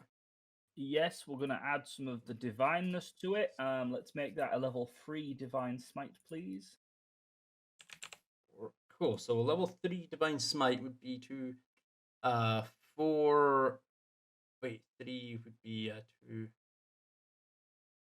3, 4. Yeah, 5d8 total, please, for your divine smite. Okay.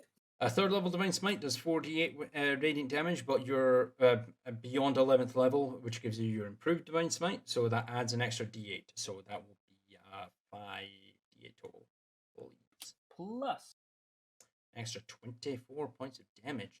Deece. Dropping it down to that much health. Next attack. Please. let's and come thank back you. in with another. And another one. Go right ahead and do so. 20 just hits it and no more for an extra 13 points of damage, dropping down to that much health. You adding another divine smite in? Yes, and this one is also a level 3. Yep. Level 3. That's another 5d8 of divine smite, please. For an extra 21 points of damage. Well done, dropping it down to that much health. Doing quite a hefty bit of damage to that. That's what, 20, 21, 30, for 58, 68, 76 points of damage in a single round. Well done, Temple. As Nice you try, mate. as the predator kind of gets back down on all fours after managing to rack its talons across your clavicle, you manage to draw and bring your longsword down to bear on top of it, just cracking down on top of its head twice.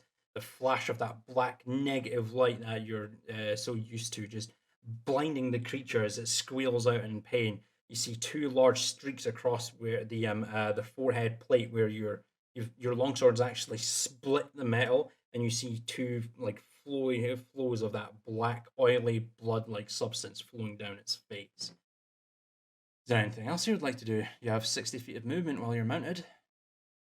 I'm exactly where I want to be.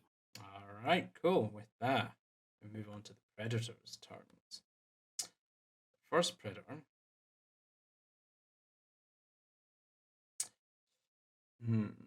What's it going to do here? It is going to move 5, 10, 15, 20 feet to there.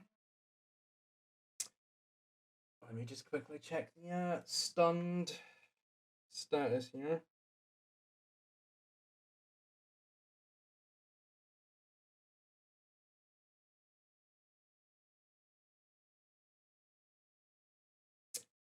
Cool. Just advantage. Can I use my reaction if Coralina is to be attacked to impose disadvantage or neutralize, in this case, one attack, please? That is the protection spell. When you're wielding the shield and a creature that you can see attacks a target other than you within 5 feet, you can use your reaction to impose disadvantage on the attack roll.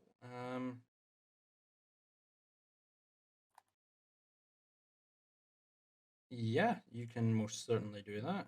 1, 2, or 3? Number 1, first Number attack. 1. All right, cool. First attack, which is a normal attack. That is a 13. Does a 13 hit your AC? No. No. Damn. Okay. Oh, reaction well spent. Thank goodness. All Beef right. wizard. The second attack. This one will be at advantage. That is a 27, so that is going to hit. And that's a natural 20. I'm really liking these dice tonight.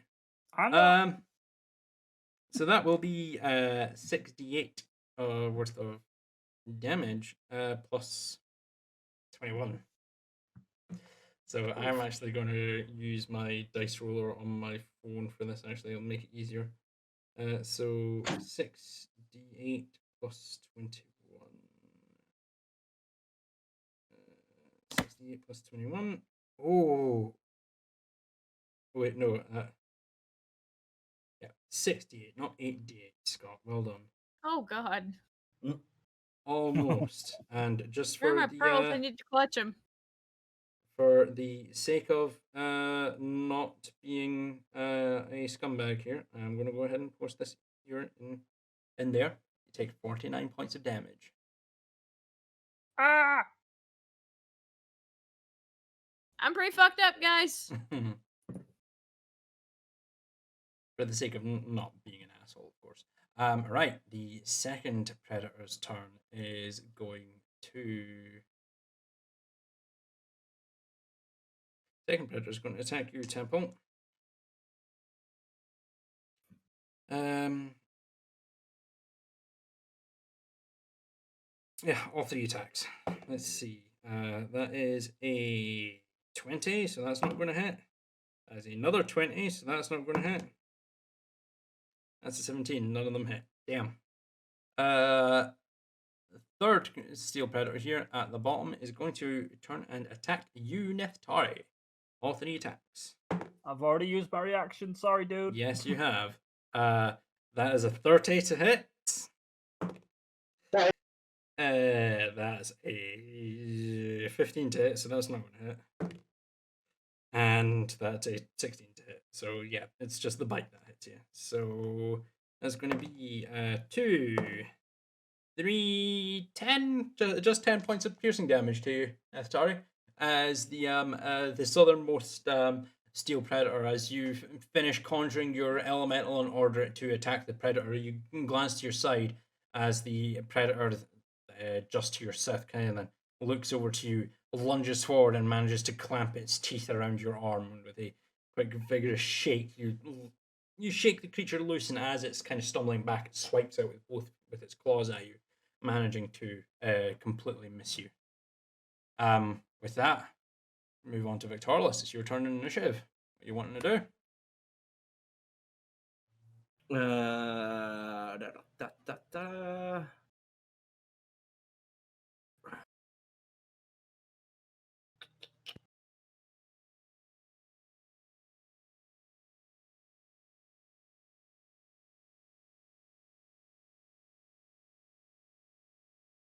Might as well use it.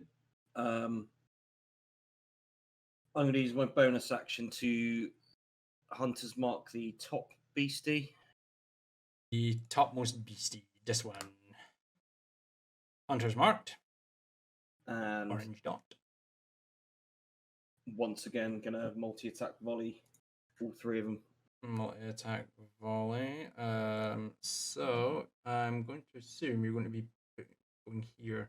And Yeah, right. Yeah, point right in the middle of them. They should be Cool. all within 10 feet of that. yeah, with like if you make a point, like because you can't with volley, it's just a point that you choose within 10 feet of that.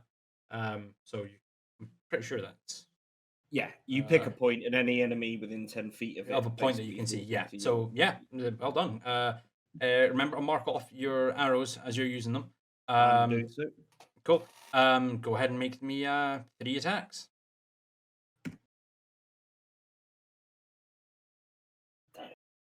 First one misses, unfortunately. That'll be on your top one. Yep. Second attack, that's a hit for 10 points of damage on number 2. Dropping it down to that. Go ahead and roll me your D8 Colossus Slayer. Dropping it down to oh crap. That much health. Go ahead and roll me your no. Before you roll your attack, What? go ahead and roll me your sneak attack. You've got an ally within 5 feet of it. Does that count for ranged weapons as well? Yes, it does. Then? That's 1d6. 1d6. Another 4. Cool. Now you may go ahead and roll your third attack, please.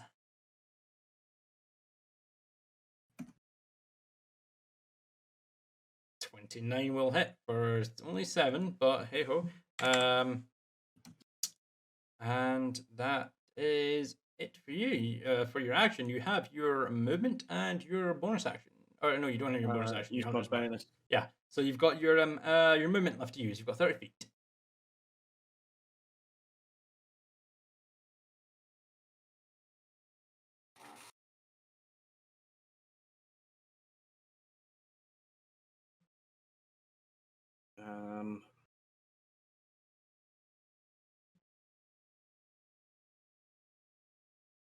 Check my range here.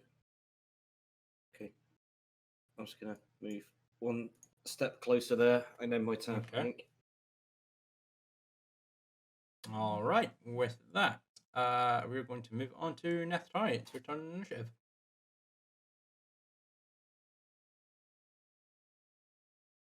To Neftari. It's Neftari's turn in initiative. Hey, can you guys hear me? You should be. yeah. Yeah.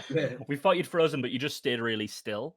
And you went Oh no, I was incredible. I was resetting my webcam, but you guys can hear me now, yeah? Yeah. All right, Yeah. cool. It's Neftari's turn in initiative.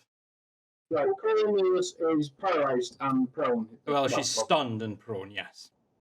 So, paralysed. So, lesser restoration would that wouldn't cure stun. Would it? Let me take a look at lesser restoration.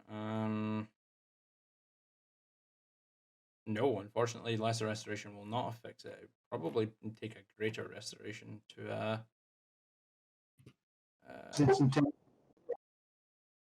yeah, it would be a greater restoration. You would need lesser restoration. It's not paralyzed. It's stunned. It's a different condition, unfortunately. Greater restoration on Corinne. Do you have the diamond dust? Check my inventory. I thought we had some a while back. We've got some left for sure. I think I have that because I have Items Revivify. for casting Greater Restoration 1, it says on the. Then yes, you do have. So go ahead and remove that from your inventory. So it is used when you cast Greater Restoration. I'm pretty sure. Greater Restoration, which the spell consumes. Yep. So you'll consume the 100 gold pieces worth of diamond dust, and if you're casting Greater Restoration on Coralina, then is that what you're doing? Yes. All right. Cool. Coralina, you are no longer stunned. Absolute fucking legend. You're still prone though. You're still brought back. Not the first time I'm on my back. I mean, fair enough. You have your bonus action and your movement. Sorry, if you would like to use it.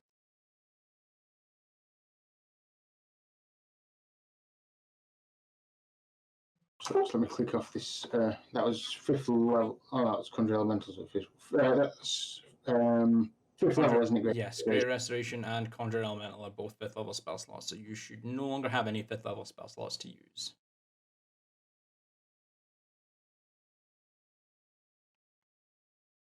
Bonus action Healing Word. 4th level? Mm-hmm. Which 44. Go for a 6th or 7th level. Which 4th level. 4th level. And who are you healing? Coralina. Carolina, right, cool. Nethtari, go ahead and roll me 4d4 plus 2.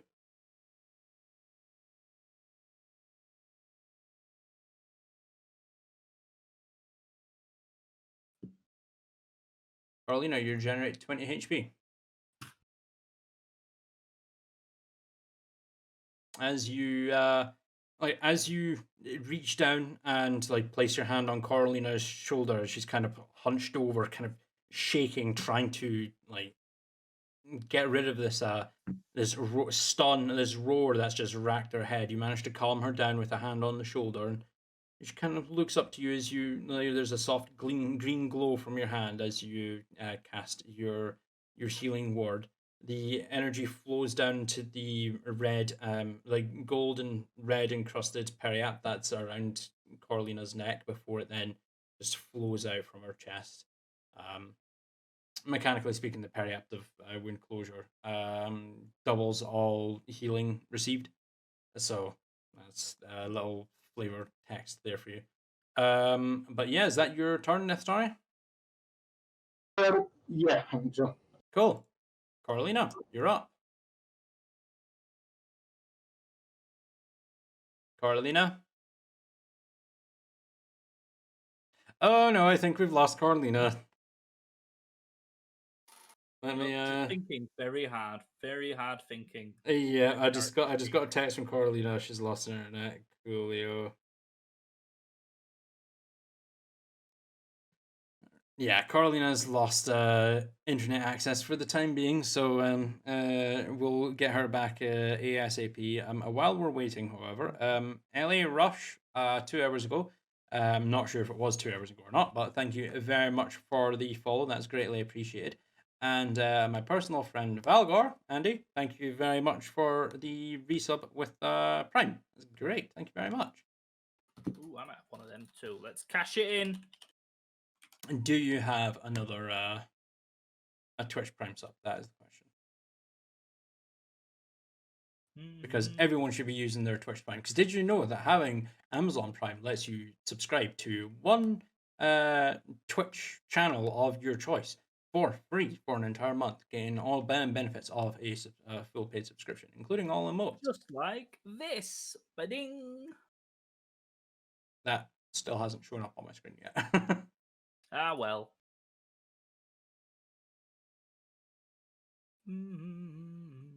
No, still hasn't said anything. I'm pretty sure you need to There it is. Now I can share something. Yay! There you go. Yay! 10 months. Woo!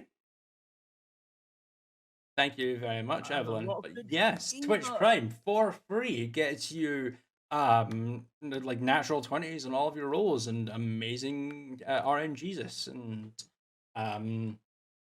Invulnerability to all kinds of damage. That's not exactly true. But still, well, And hey, look, I'm the Carolina square now. Oh, Carolina's never mind. back. Welcome back. I just remember the Hi. elemental hadn't rolled. I got to be You're- Carolina. That's actually a very good shout, David. I should have done that while Carolina was away. But no, it's not Carolina's turn in initiative. It is the air elemental's turn in initiative. There you go. At the end of David's turn. So, or Nethtari's turn. So it's going to it's just going to make 2 slam attacks, but it's going to target the one that's to the north, that's above Coralina.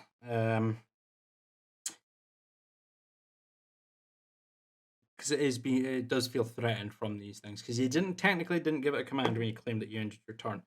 So the first one is a 19, natural 19, that's going to hit.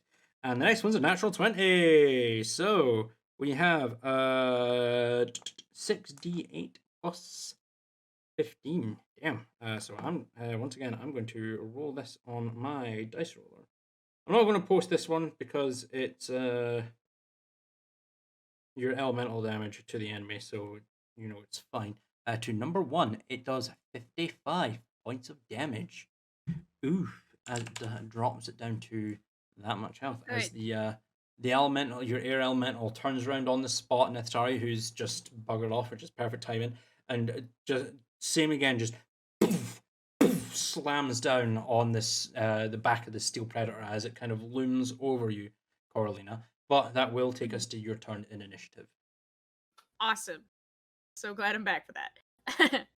But that is pretty cool. You know, like how in the dating sims, like they have the little level of like that goes up and down, down up a little bit. There you Yeah. go. Yeah. 15 feet of your movement to stand up, I'm assuming. Yep. Yep, cool. course. You're no longer brought back. You're now standing. Good to go. You're right. good to go. Hold out my hand. Vic, get ready to move. I guess we're going for it. Polymorph. And you're making Victoriosaurus Rex. Victoriosaurus Rex. Cool. Right. Then what I'm going to do is do this here. Boop. As Victorious disappears, and in his place, boop, Victoriosaurus Rex shows up. Ah. Give me 2 seconds. I'm going to control by Moy and Victorious. There you are. So you are where you were before, but you are now a T-Rex. You are an apex predator, which has got some feathers on it apparently, but still, that's hey ho.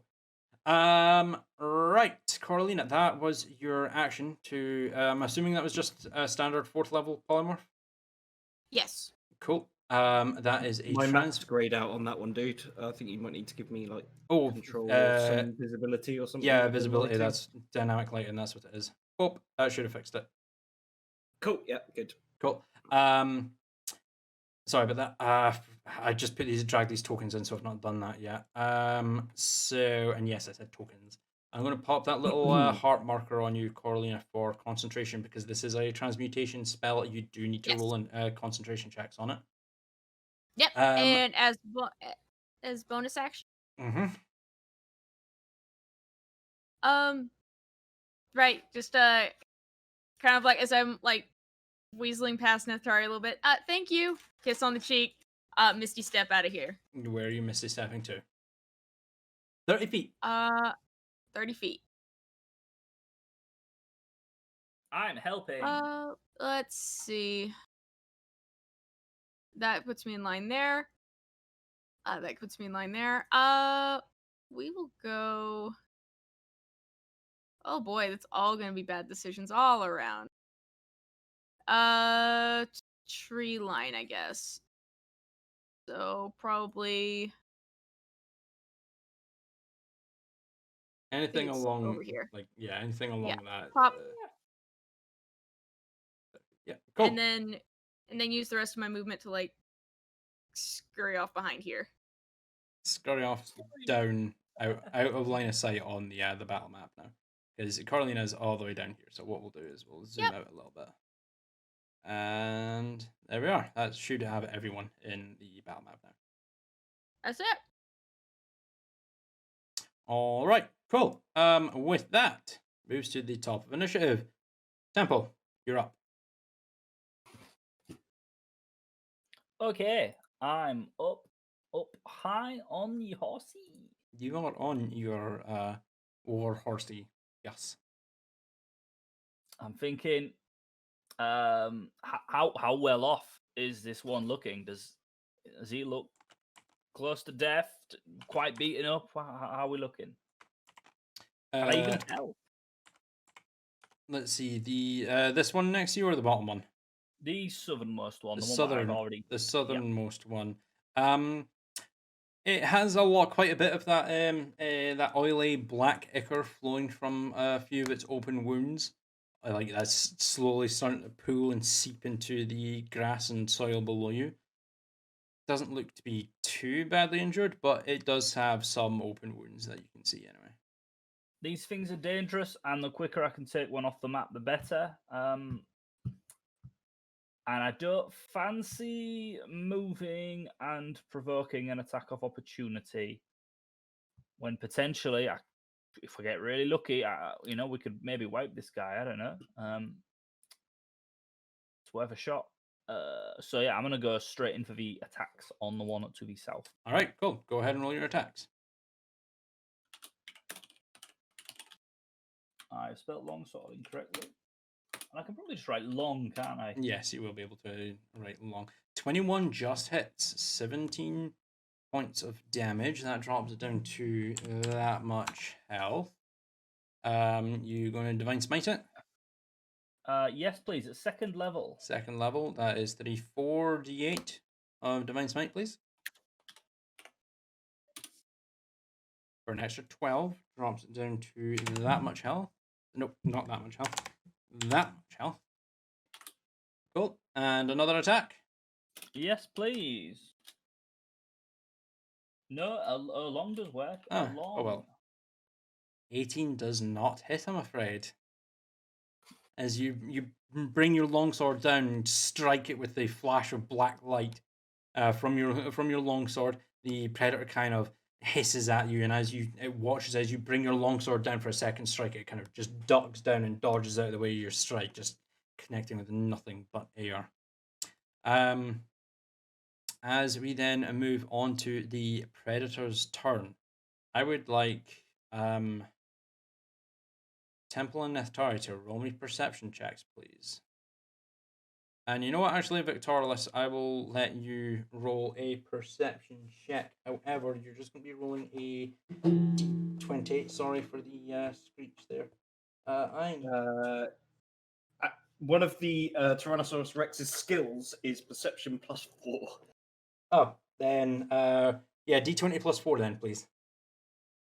And I'm doing a perception check, did you say? Yes. Temple and Neftari, perception checks. Coralina, you're too far away from this, unfortunately. 16 Very worried. D20 +4 from Victorious, please, for the T-Rex. So a 9, a 16, and a natural 1. No, they're unfortunately. Food is here. Food, yeah. Yeah, no, none of you spot anything as things happen. Things happen in the background. Yeah, just like another 8 fucking steel predators. Anyway, how's it going? With that, it is going to move on to with the steel predators' turns.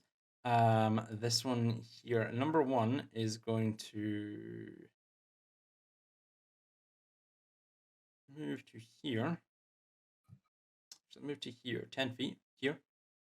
Going to get flanking on your air elemental. Neftari as hold on, didn't no, you didn't take damage, that's fine. As it swings out on its attacks, I'm gonna have to put this on you as well. That's right, because I forgot you're concentrating on your elemental. So let's see, that is a 20. That will hit, actually. First attack hits. Second attack is a 19. That will hit. Third attack. Is someone attacking Neftari No, the topmost Steel Predator is attacking the Air Elemental. Oh yes, never mind. I misunderstood. That is a 19, so all 3 hit. So it's got 90 HP. So I'm going to just mark that down in here so that I remember that. So it's going to take 4, 9 plus 7. 9 plus 7 is 16, so minus 16. And then it's going to take 4d8 plus 14. 4d8 plus 14 is going to take another 36 hit damage. Damn. Minus 36. Cool. There we go. That's that one done. Second one is going to try and attack you, Temple. The one that is just to your west. It's going to try and attack you 3 times. That is a 19 plus 12, so that's a 31 Plus to hit. 12. Okay, I think that hits. Yeah. 31 to hit. Concentration. Not yet. 31. That is a. Actually, you know what? I'm going to do that just now because the attack does hit. So 3, 8, 7, 15 points of piercing damage. Okay. Roll me a con check. DC is 10.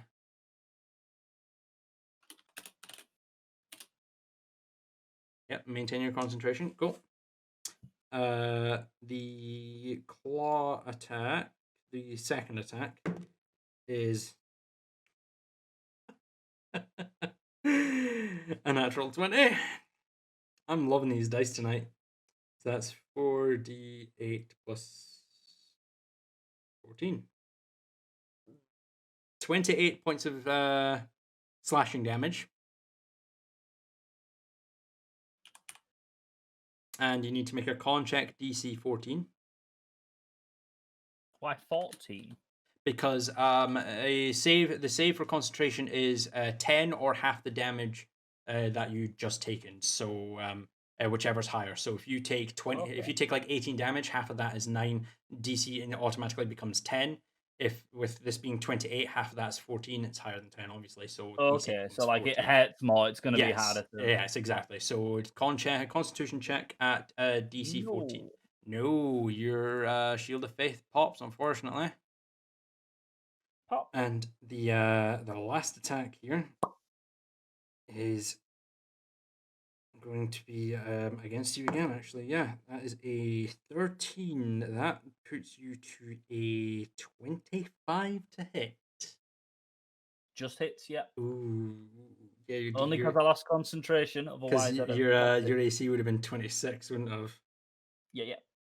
So you take 3, 9 plus 7, 16 points of slashing damage on top of that. 16 or 19? 16, 1-6. Are we haggling? Can I 10? 9? 16, 1-6. Okay. All right. We move on to the third boyo.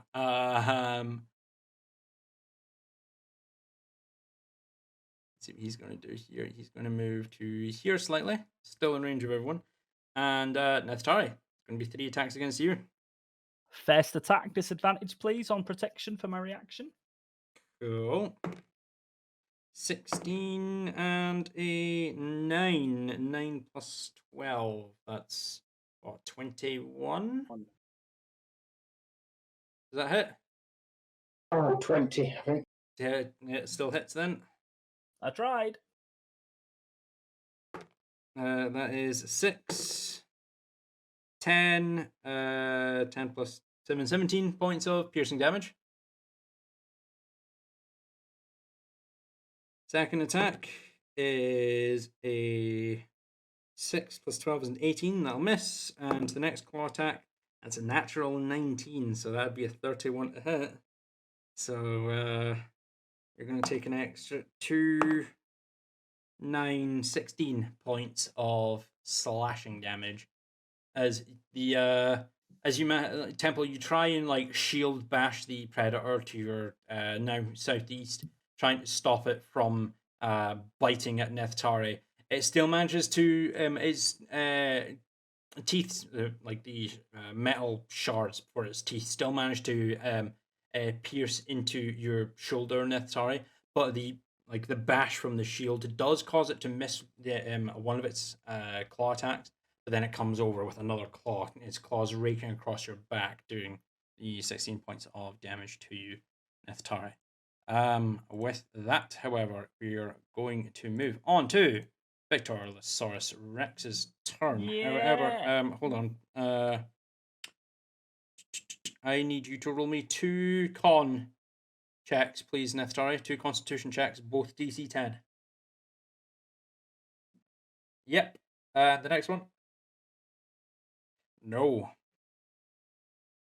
As far as you may be aware, this air elemental may now be your enemy. You have lost control of the elemental. Now, Victoriosaurus Rex, it's your turn in initiative. What would you like to do? Grrr! Grrr! Let's charge towards these guys over here. I am going to use my bite attack on. Yeah, I'm going to use my bite attack on that one. On the southernmost one, yeah. Cool. What I'm going to very quickly do though, Victoriosaurus, is in the red bubble on your token, I'm going to put your AC, and oh god, I'm going to have to calculate this. It's 13 times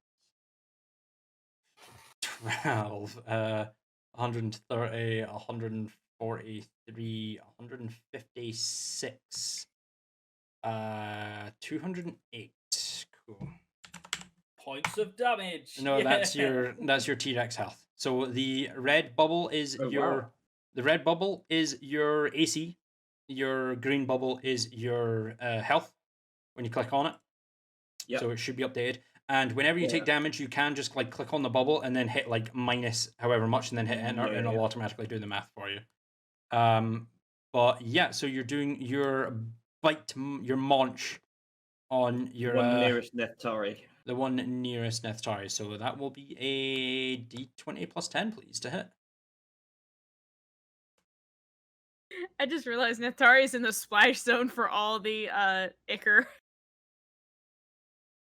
14 isn't going to hit, I'm afraid. Fuck. And one attack with your tail. So it has to be on the other one. Can't be on this. You can't make both attacks against the same target. So it has to be the other one. So another D20 plus 10, please. On numero dos. Another 14. That's not going to hit, I'm afraid.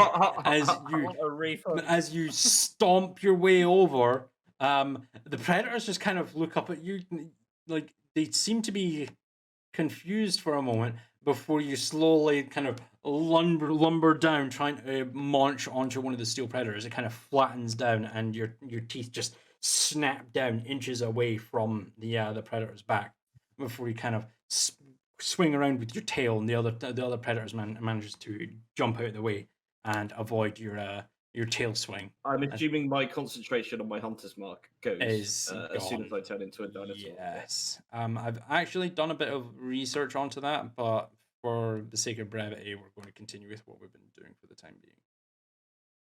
We'll discuss that afterwards. After the game ends, of course. Anyway, is that all you would like to do, Victoriosaurus Rex? Just, you got a big head and small arms. Yeah, that's it. End my turn there. Neftari, it's your turn in initiative. Okay, Temple's looking pretty fucked up, I imagine. How are you looking, Temple, without using a numerical value, of course? Right, without using a numerical value, thinking really hard I'm currently on, it's just a flesh wound. Take that as you will.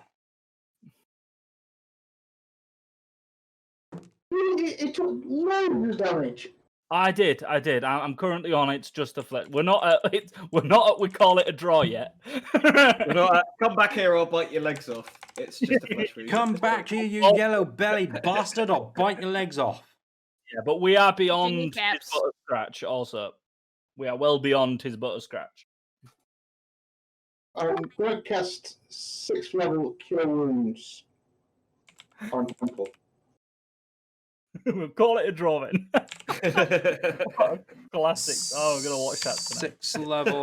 6th level Cure Wounds on Temple. Where the fuck is Cure Wounds? Cure Wounds at 6th level. So go ahead and roll me 6d8 plus 2, please. I see a happy doggo in someone's background. I knew it. You recover 31 HP, Temple. HP. I love it. You also have your bonus action and your movement if you would like to use it, Nephthari. Bonus action, 4th level Healing Word Yeah. on Corin. Coralina. Yeah. So go ahead and roll me 4d4 plus 2. Is definitely in range of that. Ooh. Ouch. Ouch. That's 12 HP. 12 HP you regenerate, Coralina. Damn! That is 4 ones. Ouch. Fuck yourself, Abray. That Fuck yourself. That is I minimum don't like HP. you anymore, Abray. Do you want to know what? Do you want to know why that is? It's because you haven't used your Twitch Prime to sub to the channel. Hey.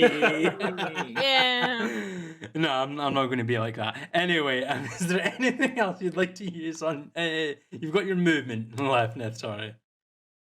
Does that one next move will get an attack of opportunity if I move? If you move, yes, the Steel Predator here will get an attack of opportunity against you because you'll be leaving its melee range.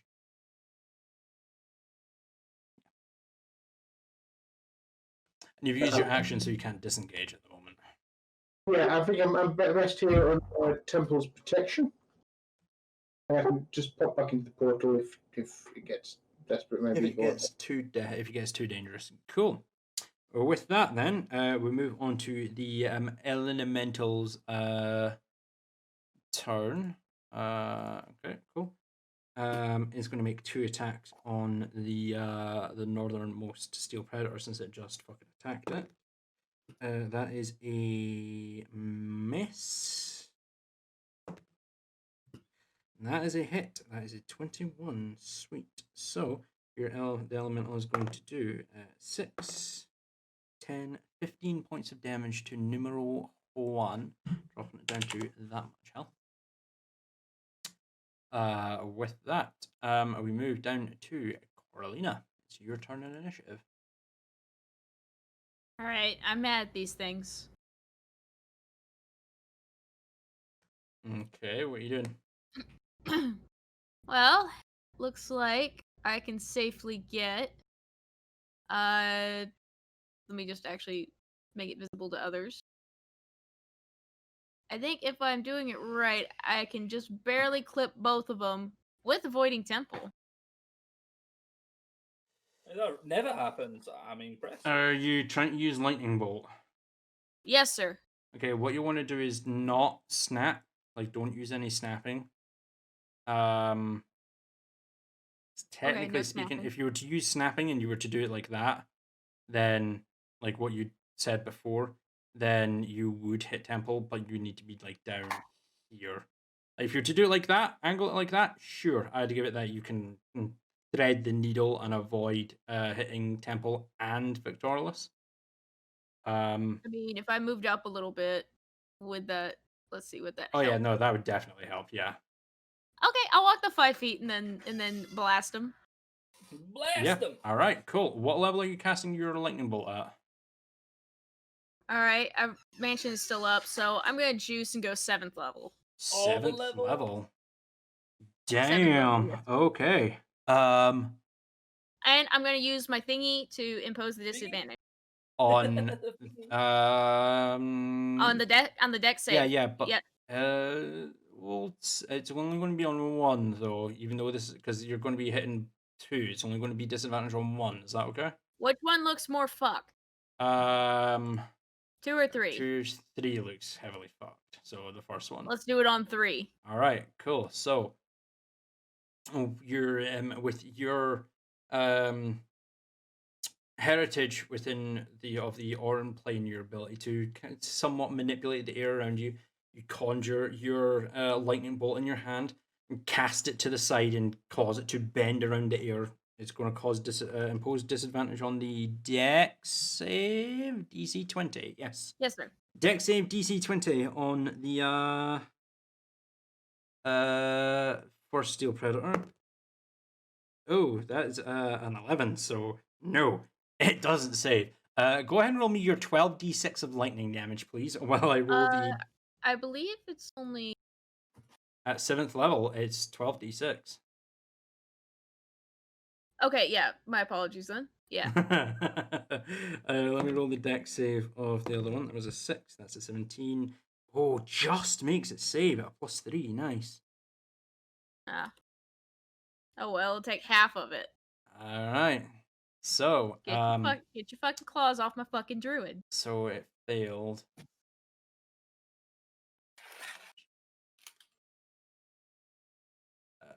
Drops it down to that much health. And the second one only takes health, dropping down to that much health. As you, even though you bend the lightning bolt around and cause the first predator to take the full brunt of the first strike, you notice that the metal plates on their back start to glow with that kind of light whitish blue electrical energy from the lightning bolt before it slowly dissipates. All right. Doesn't do anywhere near as much as you think it would. That's fine. Can I Misty Step up a tree? You can do that, yes. All right. I would like to do so, please. Yeah, you're boff up into the tree, so you're now in the tree. All right. How high am I up? You're about 25 feet up into the air. Okay, that's fine. And I'll end my turn there.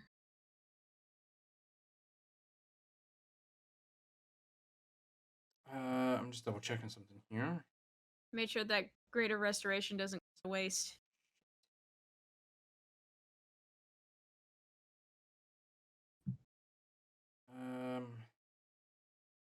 All that damage was done to you in one single attack, like in one set of attacks, wasn't it, Victorless?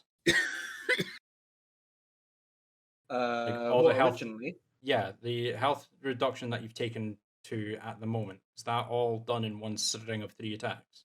Yes. It was. Cool. Multi-attack defense I forgot about.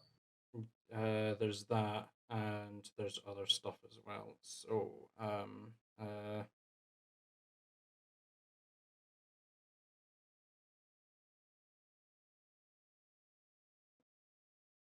go ahead and heal 29 HP for me, please. Roger that. So, I done fucked up. There's a couple of things that I've forgotten about. One, your fucking displacement cloak. All those attacks should have been at a disadvantage.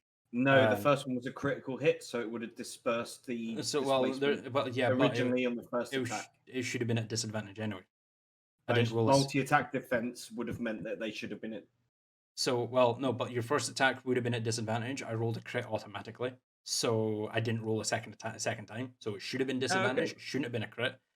Could have missed, which then meant you wouldn't have taken a critical hit. And then the 2 second consecutive attacks, regardless, you would have had your +5 it's +5 to your AC for your So your AC would have been 24 for the other attacks. So we completely forgot about that. That's primarily on me. I'm really sorry No, about that. it's But good. I forget about it every time. I yeah, should remember so this shit. for that, I'm going to essentially have given you resistance to the damage. So I just assumed that because you'd rolled a natural 20 on your first attack, it would have negated any no. disadvantage on the roll. No, yeah, like no matter what, if you've got disadvantage, it doesn't matter if you roll a natural 20. Like you're at disadvantage, you take the lower number. If I then rolled a natural 1, then it would have completely changed how that attack string of attacks went. Because I'd noticed that you'd pinged the your notes channel for the cloak. But for the sake of Yeah, brevity, heal like half the damage back. Your cloak is recharged for when you come if you pop back out of Victoria Sorcerex. Cool. Moving forward. Cool. Try and keep remembering that because this is your second time in combat with your new displacement cloak. So anyway, that was Coralina. That was the end of your turn, Coralina. Yeah. Temple. Holy Yep, shit! so Look Temple at now. Temple now. Temple. Look at Temple's buff. You see, there's a skull, but it's right over Yeah, his it's head. right on top of his head. Yeah, it looks pretty cool. Anyway, what you wanting to do, Temple? It's your turn in initiative. Ah, stabby. Stabby. Cool. Yeah, I mean, it's nice to heal, but if you don't have to heal because you killed what's attacking, well, I mean- killing that thing could save one of 3 people's lives right now. So I mean, I'm gonna hope I can kill it. maybe. Maybe let's try and kill the thing. Let's try and kill the thing. Yeah, go for it. Go and roll your attack. You're rolling against the this one, the one that's more fucked up, right? Yes, I'm Yes. rolling along. A long 18 doesn't hit, I'm afraid. Second And attack. I'm rolling. Go I'm for rolling it. along. You're rolling along, and that was max I know. damage as well, but it doesn't hit.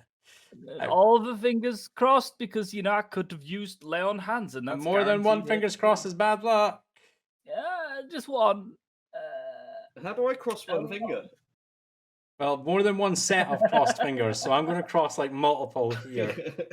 Does that count? No, because that's a 24. That hits for 14 points of damage, the finest damages, dropping it down to Finest damage. that much health. And you using a divine smitty on it as well? Are you going to smote Level it? 2. Level 2. So that'll be 4d8. Yeah, 48, please. If only. 17 of the finest damages drops it down to Fine. that much health. You manage to lop off large chunks of the metal that are coalescing with the blue kind of electric crackles of lightning energy that thump to the floor. There's pooling black oil-like ichor from its wounds, barely standing, but it is still standing. Anything else you'd like Bonus to do on your turn? action. Yes, and then possibly another thing. Bonus action, first level, Shield of Faith, +2 AC for this human again. For the Warforged. For the Warforged, go. Yeah, there you go. Right. Okay.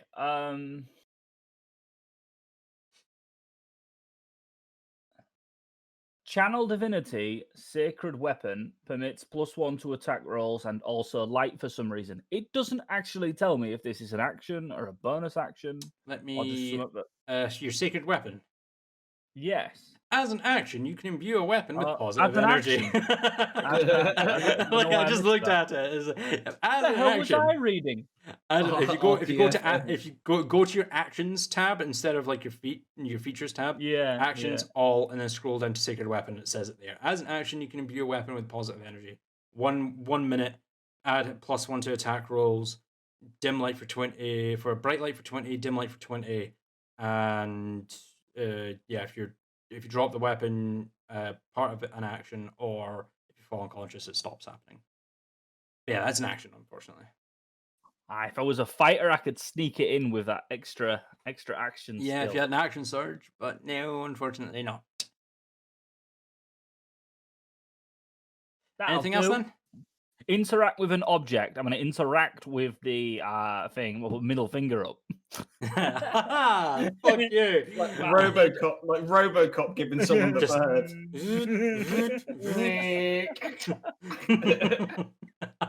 All right. With that, we move on to the Air Elementales turn, who's going to continue to swing and club down on the topmost Steel Predator, because it now has its own initiative. That's why it's not going after Nethitari.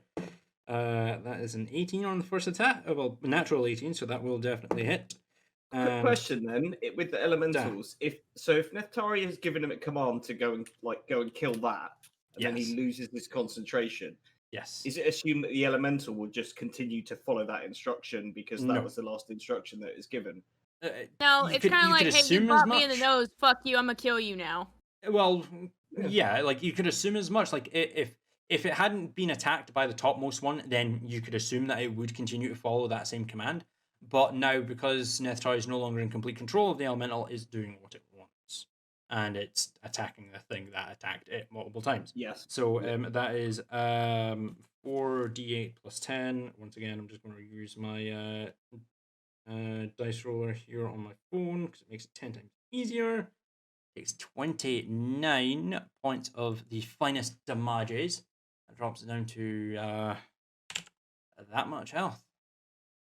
As the elemental with the Steel Predator above it, there's a continues to just wail down on this this Steel Predator. You can see the claws on the Predator's feet just slowly digging deeper and deeper into the earth as this elemental just continues to pound on its back over and over and over. With that, it moves on to the Steel Predator's turn. I would like every single one of you to roll me perception checks, please. Even me? Everyone, please.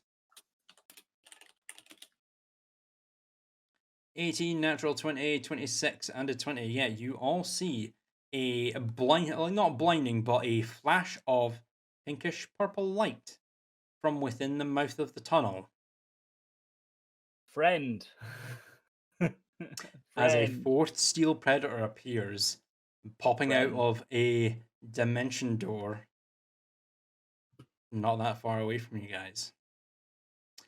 Coralina, you come to the realization that when you left Gale fighting the Predators before, whether they continued to fight or not, you're constantly, like, with Gale no longer being there, no longer occupying the Steel Predator, it's now come out to join its friends and fight. Alright. So they are friends. Good to know. You could assume as much. Anyway, I've rolled. This is Spike, by the way. I've rolled Spike's own initiative. Yeah. So Spike's not going to go. Do android doggos dream of friends? Yeah. Yes. All android doggos dream of friends, and all android doggos go to heaven as well. Yeah. Anyway, Predator numero one is going to do a munch on the air elemental first and foremost. That's a natural 20, so that's going to be 4d6 plus 32. Ooh, close. Very close. I mean, it should have been an advantage because it's flanked, but this one will be an advantage. That is a 4. That is a 5 plus 12 is 17. That hits.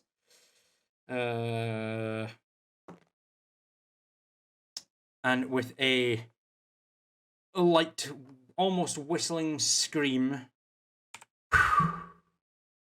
the air elemental dissipates.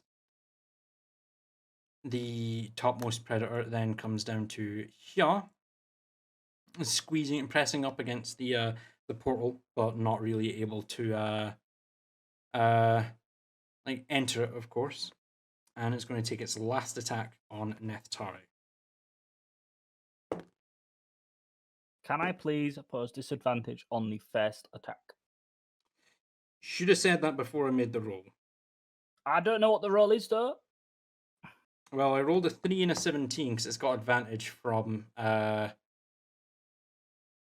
flanking, but I'd already rolled twice at advantage, so I will do that this time. But remember, if you're going to do something like that, you have to call it before I make the roll, like as soon as possible. Because if I make the roll at advantage and then you call it, then technically now I have to actually re-roll it. So I'm going to make it fair and balanced. Let's see, it's just a standard roll plus 12. That is a 2, so that's a 14, so it misses. Nice. That was the last attack from this one. It's going to be Disson's turn now. Temple, you're about to get 3 attacks. All at advantage because you're flanked. Yeah, totally. That's an 11, 23. That's not going to hit. That is a 15 plus 12. That's a 27. That's going to hit. Just That's 5, 8, 7, 15 points of slashing damage. Roll me a con check. Shield of Faith drops. DC was 10. And then the very last attack on you. That was a 16 there and a 13, 16. That's a 28, so that's going to hit as well. 5, 6, 7, 8 plus 7, another 15 points of damage, so 30 total there. And the bottom one here is actually going to swing 3 attacks at you, Nithitari.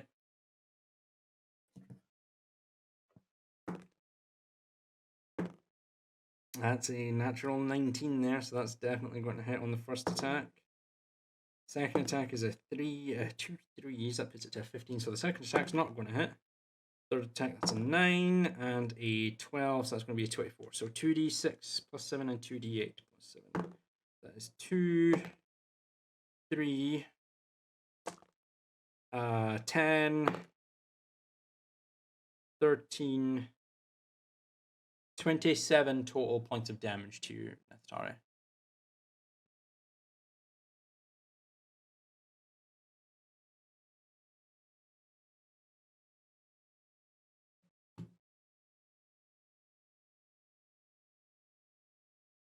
So I'm just double checking something here.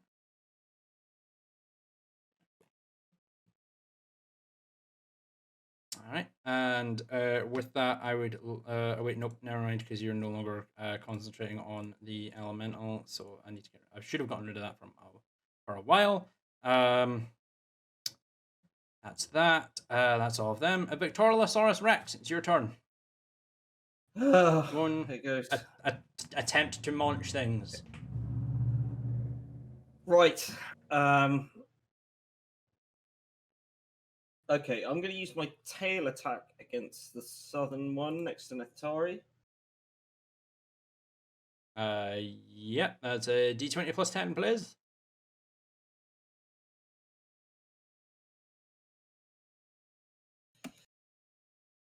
$25 will hit. Go ahead and roll me 3d8 plus 7.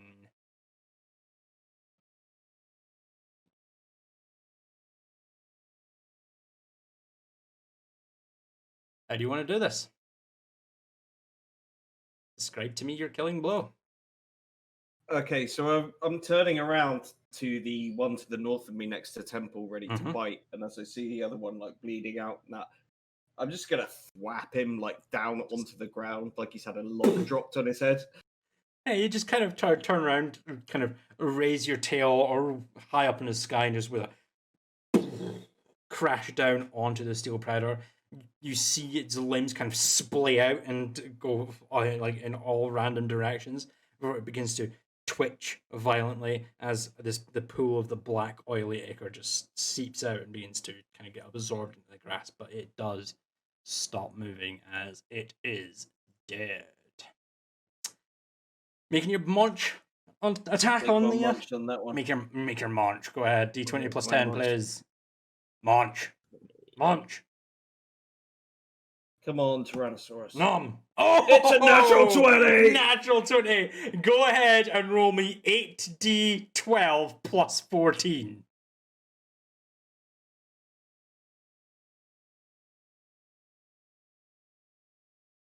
Please tell me he gets a victory roar. Oh, that's on number 2, right? True job. Fuck's sake. Holy shit! Yeah, you actually just half healthed it with that attack. As you kind of Also, you reach down. Yeah. It needs to make a target a medium or smaller. Wait, hold on a second. did it grappled until your It's next not. turn? It's is not. it? It's not medium. It's a large creature.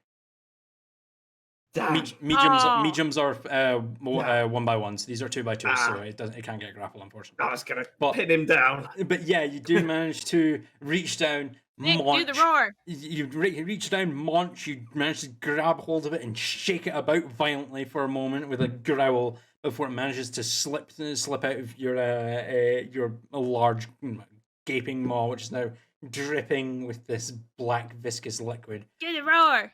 Are you going to roar? Or no?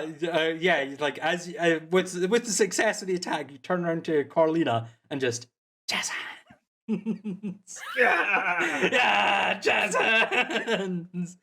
With like your tiny little T-Rex hands, you jazz hands towards Carlina.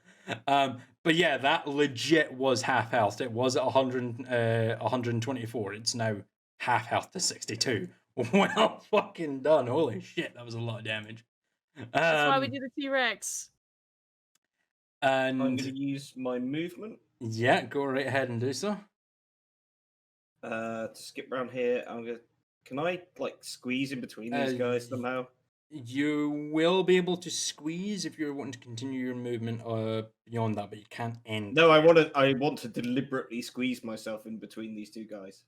There, I suppose, is as close as I can get. That will be as close Is as it you can get. difficult terrain You, when you weigh 5 times as much as they do? Get out of my fucking way! Moving, if you're actually moving through an enemy's space, it is classed as difficult terrain. No, I want to get us in between these two guys, but I'm too big to fit in that. Yeah, like, you in won't be able between to them, squeeze. so You won't be able to squeeze in between I them. just stand unfortunately. next to them threateningly like that. Then Because growl at even them even though with my little even arms. though technically speaking, like you don't as a T-Rex, you don't take up 15 square feet. You're not like a cube Rex. Yeah. But you do. That is the space that you control. So nothing can get within 15 feet, like get inside 15 feet of you, because that's how much space you control. Same as them, they control the 10 feet, the 10 square feet that they are within, so you can't get inside that same 10 feet, unfortunately. I will stop there then. All right, cool. With that, Neftari, it's your turn in initiative. Go for it. Okay, well, I've got this planned out. I want to realise there's 3 of them around. I was going to cast a wall of fire in a ring around the main temple, but now there's only 2. Well, there's 10. There's 3 now because Spike is over here, but If Spike kills us, though, he gets his own spin-off series. So I mean, I'll wait. oh yeah, he gets his own campaign that I run in the background. It's just him. It's just It's Scott just- playing it's his own just me. character in I'm his own playing- world. I'm playing a DMPC, interacting with all the NPCs and talking to myself for hours. Come on across a deer in the woods. That would I actually mean, be really I funny do to that on a watch. regular basis anyway while I'm coming up with scenarios for you guys, so there's nothing new there. I'm not gonna Aw. lie. So if I cast a ring around the main temple, it will damage those 2. They will have to either move away at the end of their next turn or suffer damage. Temple will get to attack them before they get a turn. Let's see here. Wall of fire. Round wall up to 20 feet in diameter. So let me just quickly go ahead and draw a 20-foot diameter. I don't necessarily want it 20 foot. I want it just so it's circling us. We're on the safe side and the other side. I mean, Because that's a 20-foot diameter.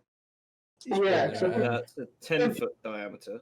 20 foot would kill the. No, that's 20 feet in diameter. That would be a 10-foot radius, Adam. Diameter is really? all the way across. It is. It's the straight line. Yes, The that's straight all the line way in the across. middle of it. I know Yeah. basic mathematics, Adam. I can't do math. No, you can't. But you could put your ring of fire around like that. Sorry, it is up to 20 feet in diameter, so you could drop it down a little bit if you'd like, but I mean, I'll drop it down there. I don't want the creatures to be able to. I want the creatures to force them to have to back off, but I don't want them. well, I to mean, go- whether like since we were as we were talking about like a space that they control, if you leave it at like this, they're if they approach you to attack either of you, they're going to take damage regardless. Because they have to pass through the wall to get to you. So, like, if they back away from this wall of fire, Yeah, well, we they're could going to take damage now. But if they back away from you, then they're going to take damage regardless. If they stay there, they'll take damage. If they back away and then go back to attack you again, they'll take damage. It's a win-win for you. Yeah, I just didn't really want to be able to fit inside it. But yeah, okay, we're off that. I was also hoping to keep it 10 foot away from. I think it damages objects within 10 feet of it, so would it not damage Tyralis Rex? Vic isn't close enough to it to. Well, actually, is it within 10? Let me take a look at it here. Actually, within its when the wall when the wall appears within this area, makes a dex save. One side of the wall selected by when you cast a spell. Each creature that ends its turn within 10 feet of that side or inside of a wall. So I mean, yeah, technically. So what you'd have to do is you'd have to move it like that. That would still get all. That would still get both of them. It wouldn't hit Vic. Inside, can't it? So, I have to make the circle smaller then, so it's not. Okay, so let's go like So that. it's just That around person? us. Get something like that. Is that okay? I think so. Could I cast that at 7th level? Ooh. Yes, you may. Right, cool. Each creature must make a dex saving Sorry. throw. Actually, I'm freaking 7th level. I should save my 7th level slot because there's still that one next to Vic, isn't there? There is that one next to Vic. It's up to you. 7th or less. How does the health of Spike look? Does it look bloody still? No, Spike looks absolutely fine from like a quick glance. That's his favourite one, isn't it? So he's probably healed that one. Oh, right.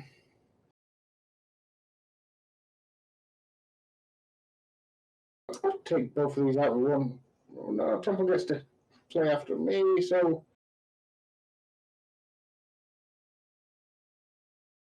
Go fire at 4th level, I think. 4th level. All right, cool. Go ahead and roll me 5d8 damage, please.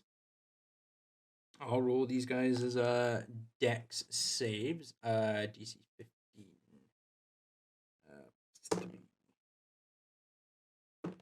12. First one fails.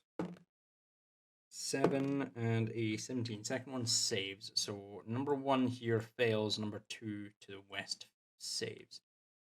So number 1's taking 26 points of the finest point of damages. Drops down to that much health. And this one is taking 13 points of the finest damages, dropping it down to that much health. As the wall of you, with your with your finger pointing to the ground, you just essentially spin around in a circle. In Temple, you see just a thin red line appear around you. Before you watch Nethtar just kind of raise his hand up and clench his fist, and then a wall of fire just erupts from the ground all around you. The westernmost predator manages to duck out the way and avoid the brunt of the fire, but the first one's head, as it was trying to snap at each of you, gets caught in the wall as the flames ripple around its neck, doing quite a hefty bit of damage to it. Is there anything else you'd like to do on your turn, Nethtai? That was your action. You still have your bonus action and movement. Bonus action, 3rd level cure wounds on. Oh, that's 3rd level healing word on Temple, I think. So even though it was right next to me. Or Corinne, she was No, temple. Third level. Third level on temple. Cool. That will be a 3d4 plus 2, please.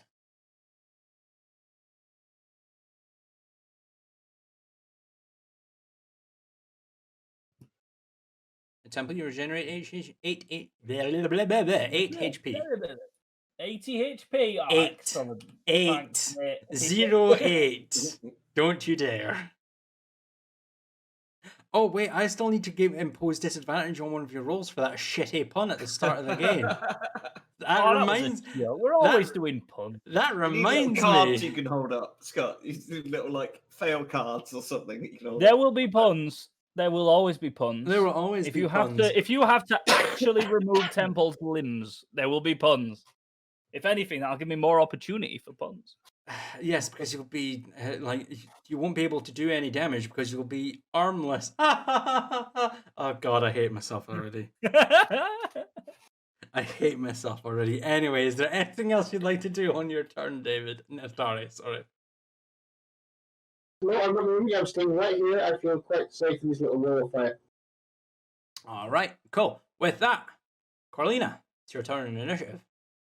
All right. What I want to do is point at this area of the ground right here. Da. Tidal wave. Which direction are you In- going? Classic. That way. Straight across. Cool. What level are you casting this at? Bath time. We'll just stay casual and go third level. Third I level. need a dexterity saving throw, please. There's no point in casting it at a higher level. It doesn't actually increase. A dexterity saving throw from Spike. That will be No, Spike. a 3. That's a 19. Nicholas, go ahead and roll me a 48 of damage, please, as he is not. And he's not prone. Yes, he is. Yeah. He is brought back. Kneel, boy. 48. Bitey time. 13 Yum, points yum, of yum, yum, damage yum. to Spike, dropped him down to that much health. I will, as a bonus action, encourage violence on behalf of Vic, and end my turn. Okay. Encourage violence. Encourage violence. With that, But if you're a bard, you could do that. Spike uses 20 feet of his movement to stand up. No. He's last in initiative. Actually, no, he wasn't. I didn't sort that. He was actually supposed to go before you, Corlina. So no, I'm gonna. I will keep everything that happened, but I'm going to just retcon it slightly. He's going to go now, and then we'll say your tidal wave went through and knocked him prone and shit like that because I forgot to Okay, sort the thank you. initiative order. So he's still going to be prone, but it's going to be as of the top of the initiative order. Victorlus, you're going to get Victorlus Orson Rex. You're going to get 3 attacks made against you. He's an ankle biter. He is actually an ankle biter because he's about to bite your cankles. That's a. I wish I had tiny That's- feet instead of tiny arms. That's your. You wouldn't be able to support your body weight with that. That's for sure. That's a 29 to hit. Yeah. That's a 18 to hit, so that hits. Yeah. And that's a 19 to hit, so all hit. It's okay. Good thing about T-Rex is it's a sack of hit points. 3 plus 4 is it 7 plus 7? That's 14 damage on the bite. Yeah. Damage, and then 48 plus 14, 28 damage on the claw attacks on you. So minus Gotcha. 28. How fucked is the T-Rex? T-Rex hasn't taken damage until now, so the T-Rex and the Victoriosaurus Rex. Oh, is I'm fucking sorry. fine. It's fine. Just.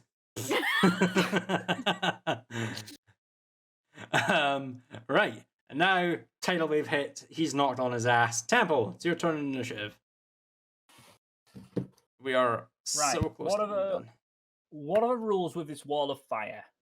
The rules are with this wall of fire is as long as you're on the inside, you're not going to take damage from it. But if you step outside of this wall of fire, you will take damage from it until Neftari dispels it. And am I right in saying if they end their turn while stood within the wall, they take damage? Is that right? Yes, that is correct. Okay. What's the health situation looking of the two closest to me? Now the weakest one is dead. I'm looking for a new weakest one. Although they're the advantage on the dinosaur sort of probably draw me that way anyway. the both of them actually look pretty badly wounded. Basically, essentially to the point where it'd be negligible whether like you picked one over the other, like damage wise. Like out of game, just for the sake of brevity, there's 6 HP between them. So Okay, so they're about the same. Yeah. they're literally like one is 6 HP higher than the other. So, and they're both quite low. Okay. They are both into double. They are in double digits, so they're not quite low, but they're still quite low.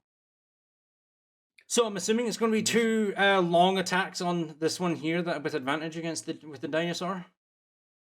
Yeah, I was thinking maybe do I heal, but I think I can be okay because I've got What's my the Death point Ward in as healing well. when you can just out damage everything and kill it, right?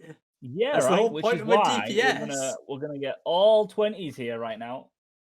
I mean, if you roll 2 natural 20s on advantage here, then I'll just probably allow you to insta kill the thing. Okay. That's Don't if you anyone roll. cross any fingers? Right. Anyway, yeah. To be fair, that's what the damage would do, wouldn't it? High damage is so high for that critical counts. things, isn't it? That's 5. Well, no, they're thumbs. They don't count. So that is a Right. longsword attack at advantage, please. Do I need to type the adv? The ADV for advantage, yes. Long adv. You'll yes, exclamation point A space long space ADV.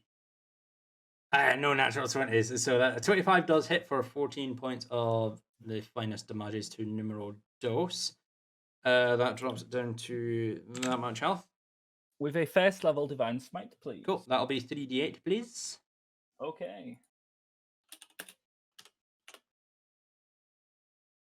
Did I type that right? Yeah, I did. Minus 16 drops Not down to that much health. And another long, please. Another Consonant. long ADV. Long adv. Long adv. Did break? No, it gave you add because that's a 6 plus 15 is 21. Oh yeah, 6 or 1 plus 15. Yeah, Okay. and the one's boldened, but it's outscored. Good thing that you have add and not dis.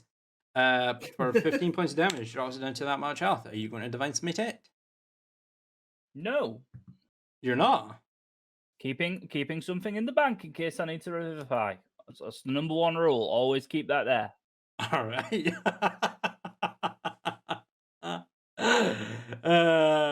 Anything else you'd like to do on your turn? Oh, you're just laughing looking at a single digit HP right now, aren't you?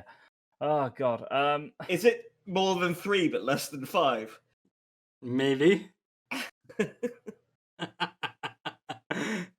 Nah, dude. I just used that first level.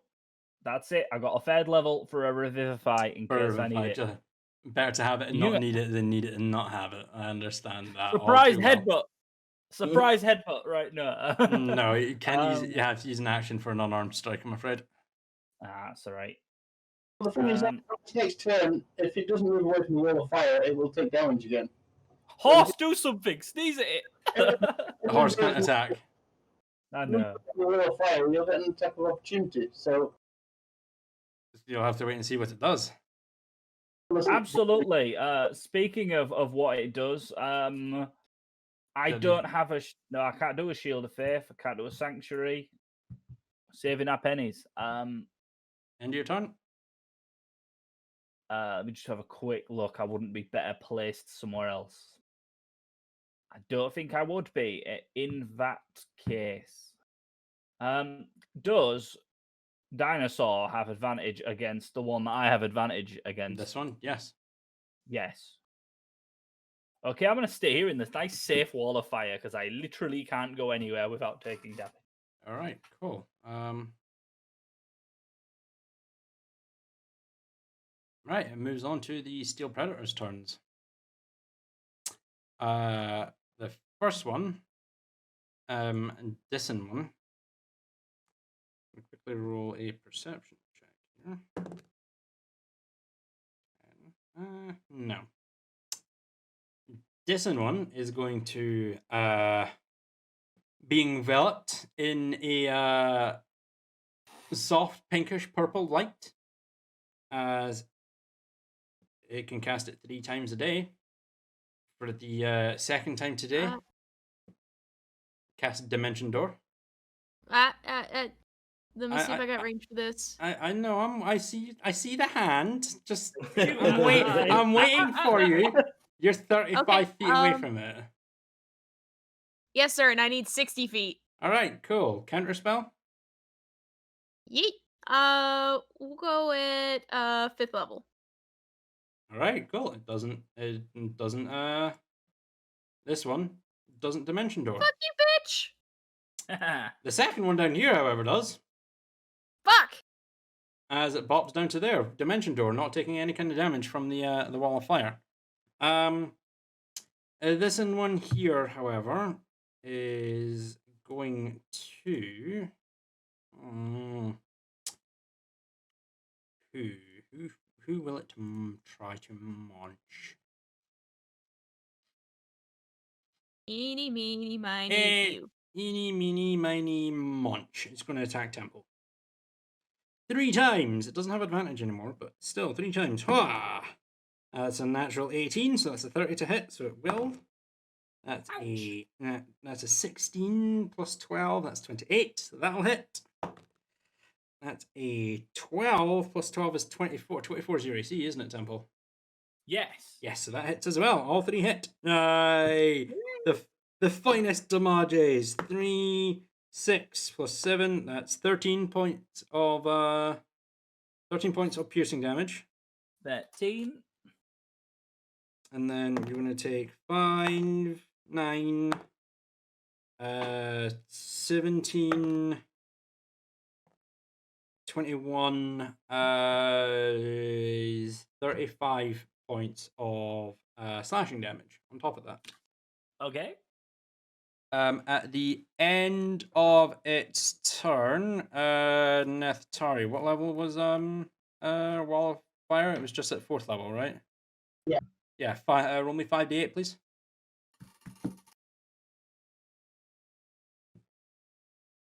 Because it's still in, it takes 25 points of damage, dropping it down to that much health. It takes 25 points of damage as it's still within the Wall of Fire. With that, Victorilosaurus Rex, it's your turn in initiative. I'm going to try and thwap this one behind me with my tail. All right, cool. D20 plus 10, please. Bap. Bap. 21 hits. Go. Hold on a sec. Tyrannosaurus Rex. What does it do? It just don't even roll damage. Describe the killing blow. Oh, to literally just thwack this thing so hard it goes back into the tree behind it. It just goes. You just see like you're kind of you remember the crocodilians from Divinity Original Sin 2, or the ones on the beach. You know how remember how they do the fossil strike? They kind of slam the ground, and then whap the tails over to hit the strike at you. Yep. Basically, do that. Your tails kind of curve towards the wall of fire. Glance over your tiny little shoulders and see this the predator like blink behind you with the dimension door. You just whap your tail out at it like you're swatting a fly. It goes flying back, splintering this tree and causing it to it lands about there. This tree like splinters and begins to creak over before it just kind of halts. Some of the top branches are entangled with another nearby tree, but this the steel predator tumbles over and stops moving as again it starts to pool out this black, oily, viscous liquid from its wounds. And you're going to munch Spike.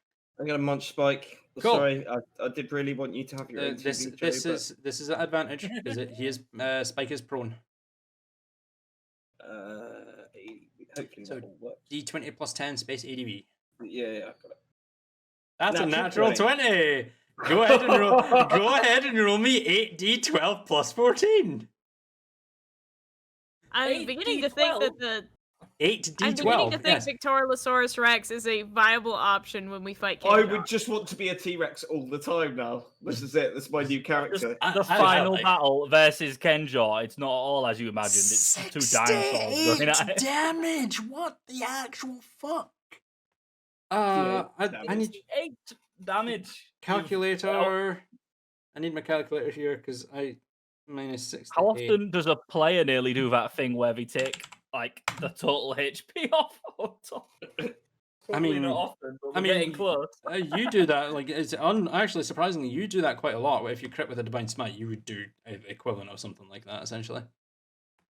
Maybe even more that than divine that. smite is nuts. Like, say for example, you use a fourth, because you've got 4th level spell slots just now, don't you? I have 1.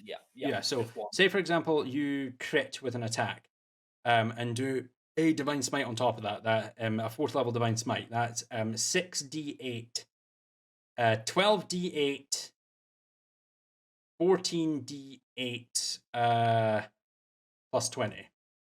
Go ahead and roll that. 14d8 plus 20. 14d8 plus 20. So that. There you go. That was 76 damage on a crit. That would have been a one single attack. Because when you crit, if you apply something on hit, that crits as well. So all your divine smite dice doubles as well when you crit. It's the same with sneak attack and stuff like that as well. Like later on, like if you've got like 12 d6 of sneak attack damage, that could crit up to 24 sneak damage d6 of sneak attack damage. It's crazy. Anyway, so is that the end of your turn, Victoriosaurus Rex? As you chunk Spike for like a solid third of his health. I've got to keep 10 feet away from this firewall without being hurt. Have I, or do I have to I'd pass say through? I'd say you're pass. You pass. You're not 10 feet away from that. I mean, you occupied. Your token is closer, but if you move there, you're definitely like there. You're going to be in range to take damage from it. That's okay. Would I be considered within 10 feet of both of these creatures, or do I have to take from like, the central spot? No. Well, I could move 5 feet and be in attack range of either of them, I suppose. So it doesn't really matter if I move. I mean, no. I'd say you're within like the edge of your token is within 10 feet of them. So yeah, no. I'd say you're fine. Cool. Right, I'm going to stomp over there then, and if I get burned, I get burned. You're going to get burned. Sorry, can you go ahead and roll me? What was it? 5d8. Yeah, 5d8, please. Minus 25, please. Victoriosaurus Rex. Just take your fire damage. Cool. Alright, cool. Nice. Right. At the end of Victoriosaurus Rex's turn. Nethrai, it's your turn initiative. The creature above me is looking pretty fucked. Yeah, it looks quite badly fucked, I'm not going to lie. And the spike looks a little bit fucked. He's still pretty good though, isn't he? No, he's looking a little fucked. He's taken quite a big, a massive hit from like large, like several puncture wounds going across his the metal plates along his back, spilling out black viscous fluid from its core. But it's still standing. Still looks quite confident in its potential abilities to kill you. Okay, I'm 7th level mass cure wounds on the whole party. Ooh. If they're in range. 7th level mass cure. Where's mass cure wounds? So everyone would. So go ahead and then 60. Wait, hold on. I know I need to reread that. Choose up to choose a 30-foot radius sphere centered on that point. So 30-foot radius sphere. So that would be. That's the one that doesn't go across all the way on the circle. I know what that one is. That's 15. 20. That's 20. You know, it's not much. You don't have to squint very much to imagine the portal is actually a hot tub. And we're all going to have a nice bath. Put some bubbles in there. Yeah, get the dinosaur in there. Squishy. That's your 30-foot radius sphere. if you were to put it there, you would hit. Yeah, there you'd hit everyone. So, go ahead and roll me 5d8 plus 2. Oh, you already have. Oh no, that was never mind. That was your firewall. Yeah, 5d8 plus 2. That's just 5d8. Reroll.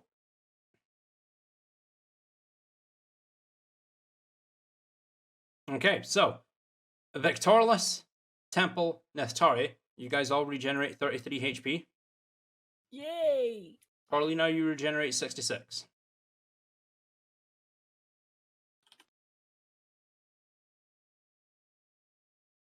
I'm back up to full. Yay! The wizard is not going to die unless Sorry, I was trying to do that on D&D Beyond for some reason, and then I was like, hang on, no, I'm not a dinosaur on D&D Beyond. What was that number again? Sorry, 33. 33. I started sitting there going, oh, no, that's not. No, Okay. I'm a dinosaur right now. Yeah. I'm a dinosaur. Close. All right. Anything else you'd like to do on your turn, Nehtari? That was your action. Yes, your action. Can I hold action? I might drop the firewalls if Temple manages to kill this creature next to me. For the wall of fire, do you need to use your action to do that? I think it was a bonus action. To drop a spell? Creature 16 damage. So, yeah, it would take a. I think it's a free action actually to just. No, bonus action to stop the concentration of a spell. No. I'll use a bonus action third level cure wounds on Temple, so I think he's still a bit poorly. Third level cure wounds. Roll me 3d8 plus 2.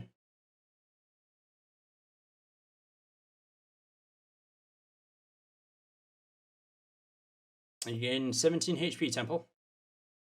Hooray! I'm not gonna die. I'm not gonna die. You say that now. I said it. All right, is that the end of your turn, Nehtari? It shouldn't be 3d8 because that's not a bonus action, is it? Cure wounds. Cure wounds. No, cure wounds is a bonus action, or is it healing word that's a bonus action? Healing word that's a bonus action. Oh, okay. So then, 3d4. Yeah, 3d4 plus 2. Sorry, Temple. Could you take off? Hold on. Actually, let's see. Wait and see. Damage yourself 17. I'll reroll it. You just roll the 3d4 plus 2.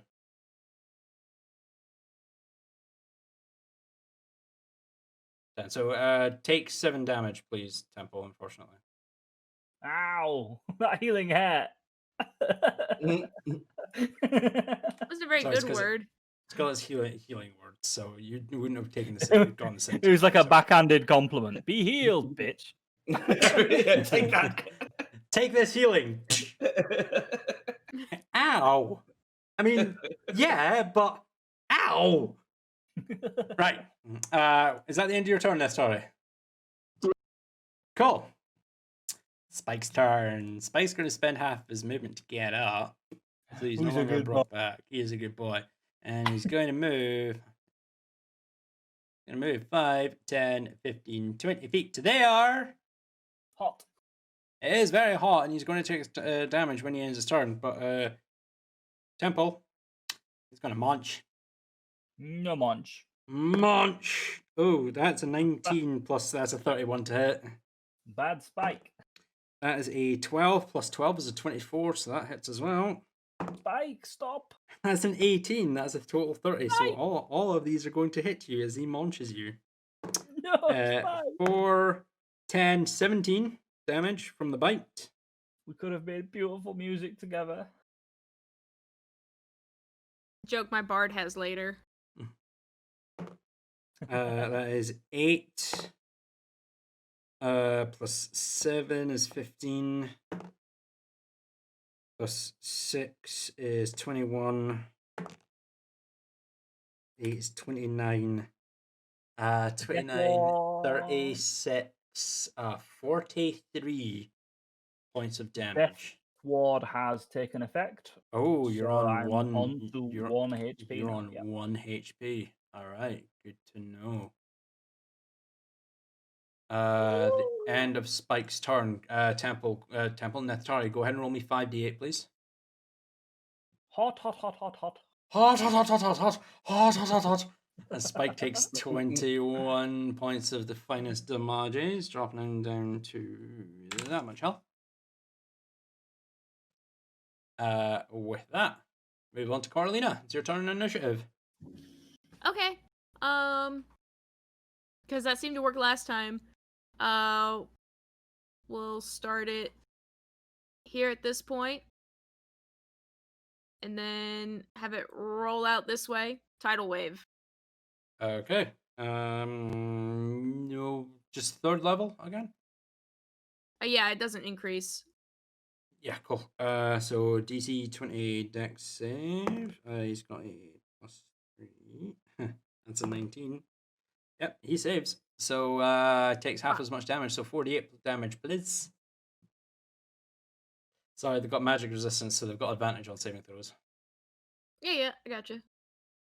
So yeah, 4d8 of the finest of damages. Alright, help keyboards on actually.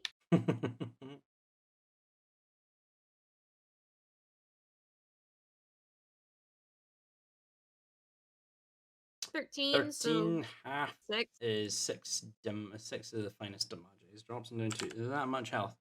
As the tidal wave comes flowing down just in front of you, Victoriosaurus Rex, and it crashes down on the predator Spike and flows off and dissipates into the dirt, grass, and into the tree roots. But as you glance down, you see Spike is still standing there, kind of growling and glancing between you towering above him and Temple right next to him.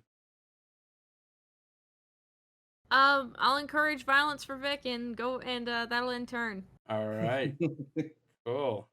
With that, Temple, it's your turn in initiative. Arms in the air. Hands on self. A lay on hands.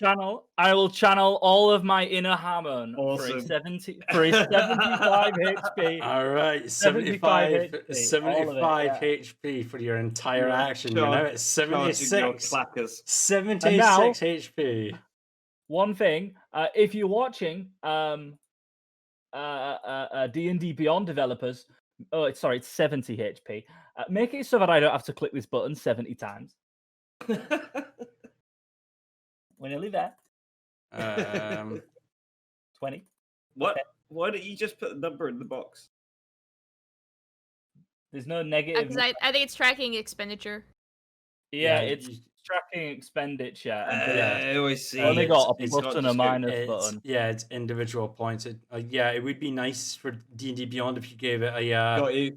a text Got you. box for the amount of HP, so you don't have to or like a -5 button nearby as well if you're going to do like. But the current thing next to it, surely you could just put in a box next to it that just lets you put a number in. That would be really easy.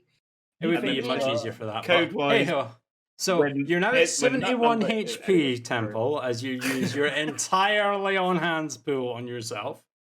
Bonus action? And now I'm going to get out my clackers, channel my inner Hammond into my clackers. No, that's the thing I'm excited about, but Temple doesn't have them, I'm afraid.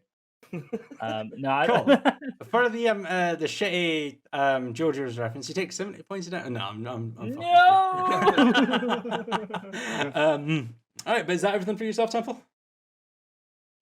Yeah, it's an action, and I'm out of spells, and my only bonus action is there's all spell bonus actions. All spell need. So nothing more, no? Migu, words good. Yeah, Yeah. you do words good. Cool. Right. With that, it moves on to the first predator's turn. I maintain my pose, by the way.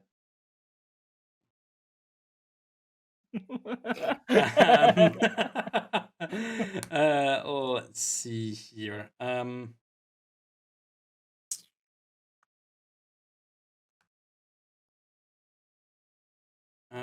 to check something here. 500 feet. Yeah.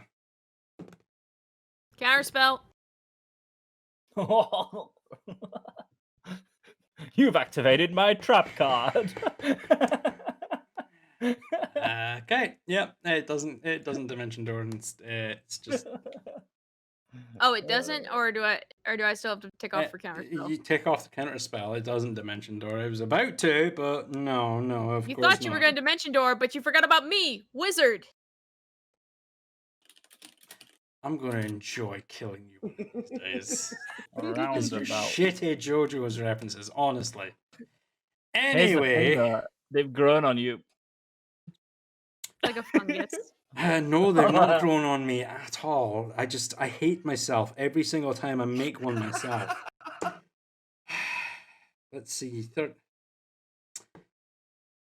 Does a 25 hit you, Temple? Not with Shield of Faith active.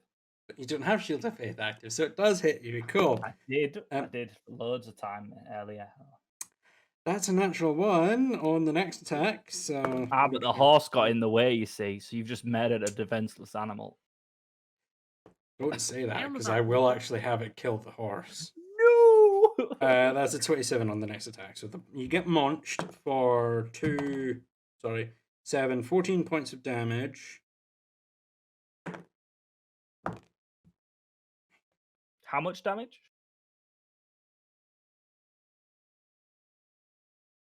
Fuck. How much did I say there? Like, my brain is going, you either said 47 or 17, but I just, that one seems a bit extreme and one seems like not enough. What did I say? Did I say 17 or 4? I swear I said 4.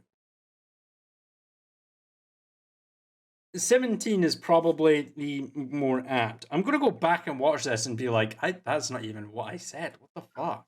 You just said 108 damage, and we all just went, how much damage? You all drop dead. Rocks fall, everybody dies, campaign's over. Good game, everyone. I'm going home. Wait. I'm already home. Never mind.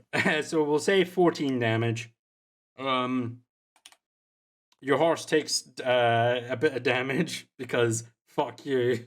Natural 1. You said it, so it happened. And you're going to take 4, 6, 13 points of slashing damage as well from the claw attack, from the second claw attack. It ends its turn there. 5d8, please. Let's try.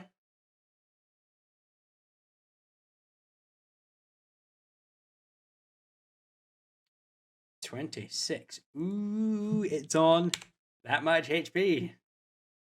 It's still alive. And with that, Victorious Rex, it's your turn. Violence has been encouraged. Violence has been encouraged. Come on. I'm going to try to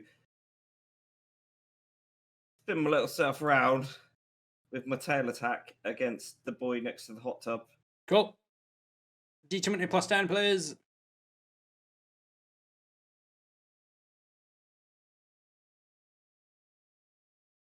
Ooh, that just hits. Go ahead and roll me 3d8 plus 7.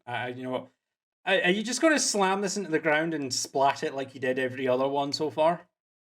Well, yeah, what I was going to do was I was going to splat it into the hot tub because I know it can't pass through that portal, and I figured it would be like a solid wall if something did try to pass through it. So I was going to hit it into the entrance to the mansion. Okay, so like squish it in between the mansion and the wall of fire. Or just up against the wall, or up against the portal. Well, I figured if I was going to like hit it that way. You know what, actually, Vic, actually, we'll do this. High or low? High. 72. We're 2 off, actually. 74. Very close. No, so what actually happens is you whack it and it the steel predator bounces onto the portal itself. And as it tries to like pull away, it gets kind of sucked back, and think the hybrid alien from Alien Resurrection. It just gets sucked into the portal like it's a black hole. Just gets crushed down and eventually envelops and just boop, disappears into the great unknown. You still have your bite. You going to munch something? It didn't go in the mansion, did it? You don't know. I didn't allow that to come in. You don't know. I didn't allow that to come in. It's not a portal anymore. It's a hot You tub. don't know. It's for ages doing all those bubbles. Come on, it's hot tub now. Are you still going? Are you going to munch Spike? I'm gonna munch. Yes, sorry. Munch. Go ahead. D20 D20 plus 10. Munch. That's a 15. That doesn't hit, I'm afraid. As you try and come down again on top of Spike and munch him, he manages to dodge out of the way and avoid the Distracted. I turned sideways and went, well, that was weird. What the fuck? Oh shit! Nom. Anyway, is that the end of your turn, Tortoise Rex? Yeah. Am I gonna get burned by this flame again? Yes. If you stay where you are, yes. Right, so I'm going to move out of the range of the flame and flank this guy with Temple. Cool. Perfect. Right. Nephthari, it's your turn in initiative. What are you doing? Third level cure wounds on Temple. What level was that? Sorry. Third level. Third level cure wounds on Temple. Go ahead and roll me 3d8 plus 2, please. I just love seeing the Tyrannosaurus 10 round occasionally to face an enemy. Looks like I'm sniffing his butt now, though. It's a bit weird. But, you know. Temple, 13 HP restored. Hooray! Yay! Anything else in the throw? Second level healing word on Temple. Alright, 2d4 plus 2. Roll. It's almost midnight. We're almost done here, guys. Almost done. Another 6 HP, Temple. Anything else in the try? No, that's all I can do. Right. Spike's turn. He's going to move 5, 10, 15, 20 feet to here. A Temple attack of opportunity if you want. Yes, please. Go ahead. Attack with your long swordy sword. You will have advantage on this. So add ADV because you were flanking it as it left your one long, please. One long advantage 32 for 15 damage. Where's Spike? There he is. That drops into 2. That much health as you chop. And he's going to munch at the dinosaur. That's a 17. That hits. Yeah. That's a natural 19. That hits. That's a 2. That makes it a 14. He actually this thing has to roll a natural 1 to miss you. Right. So that is dinosaurs are big. 4. That's 11 points of damage, piercing damage on the bite. So 11, and then 5, 13, 22. 36 points on the claw attacks. Cool. Done. Cool. That moves on to Carolina's turn in initiative. Go, go, go. Another tidal wave. Another tidal wave. Cool. It's going to make a dex save. DC is 20. That's a 12. Yep. That's a 15. That doesn't make the save. It rolled an 18. Go ahead and roll me your 4d8 of bludgeoning the damages. For anyone now watching the stream who's just joined us, this is how to play D&D really, really, really fast. Really quick. Just go, go, go. Rapid fire. 22 points of damage. Drops down to how much health? He's already not prone. I'm way ahead of you. All right, is that the end of your turn? That's it. Yes, Temple, it's your turn. Encourage violence. Temple, it's your turn. Encourage violence. Yes, violence. Violence. Temple, it's your turn initiative. Go, go, go, go, go. 10th level violence. 10th level violence. Cool. Roll me. But there's fire. 0. But there's fire. There is fire. Have you no range attack? Throw something at him. Yeah, I was fixing to say that was whole Corlina's reasoning and thinking. Temple is nothing but close range. Yeah, We're don't- stood. Is fire coming from the ground? So the fire is in a wall in front of you, and the flames are looking outwards. So if you stay where you are, you'll be fine. But if you step outside of the ring, you will take 5d8 of fire damage. 5d8 Yes. does a math. That's money.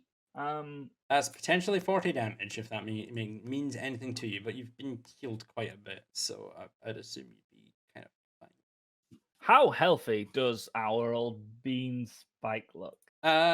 He looks quite badly hurt, not gonna lie. Lots of Okay. puncture wounds, lots of black ichor flowing from said puncture wounds. Kind of a limp. Can I rev a horse as I go through so it takes all the damage instead of me? I mean, it was going to take damage with you anyway. So, I mean, call high or low. Hi. Yeah. That's an 83, so yes, I will let you off with that. Your horse is on 5 HP, so if you want to make your movement just now, you'll no longer be mounted. Go ahead and roll me a dex save. Okay.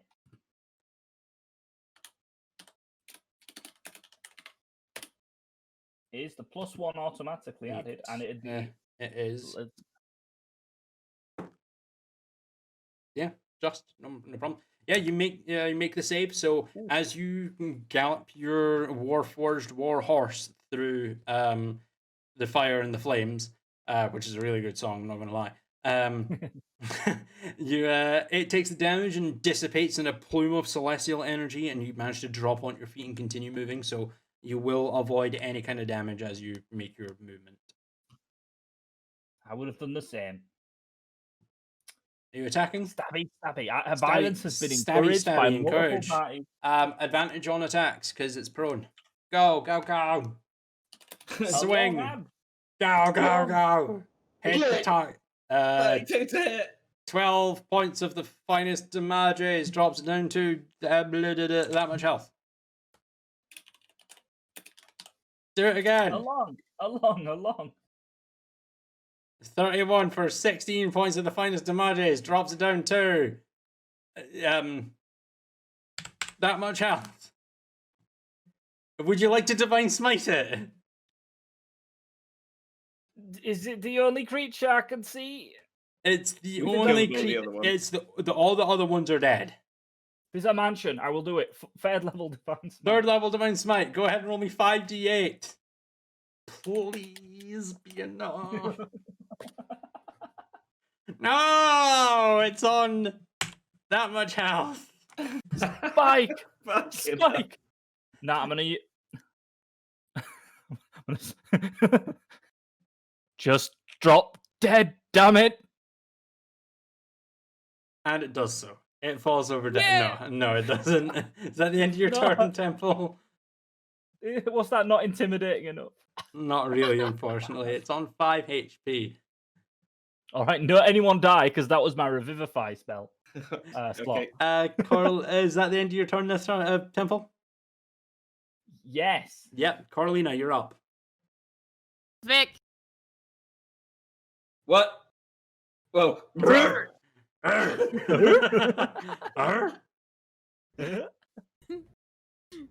What? It's Vic first. I'm at the bottom of the initiative. Oh yeah, that was Temple's turn. Never mind. Yeah, Vic, Yes. it's your turn. Sorry, I thought I misread that. I read Violence Spike. has been encouraged. Violence has been encouraged. dinner. Vic Charles, are you going to munch it? I'm gonna munch it. Cool. D20 plus 10 at advantage, please. He's prone. Temple uses their reaction to prolong combat. Oh, 29. close. Yeah. How do you want to do this? He's got 5 HP left. How do you describe your killing blow?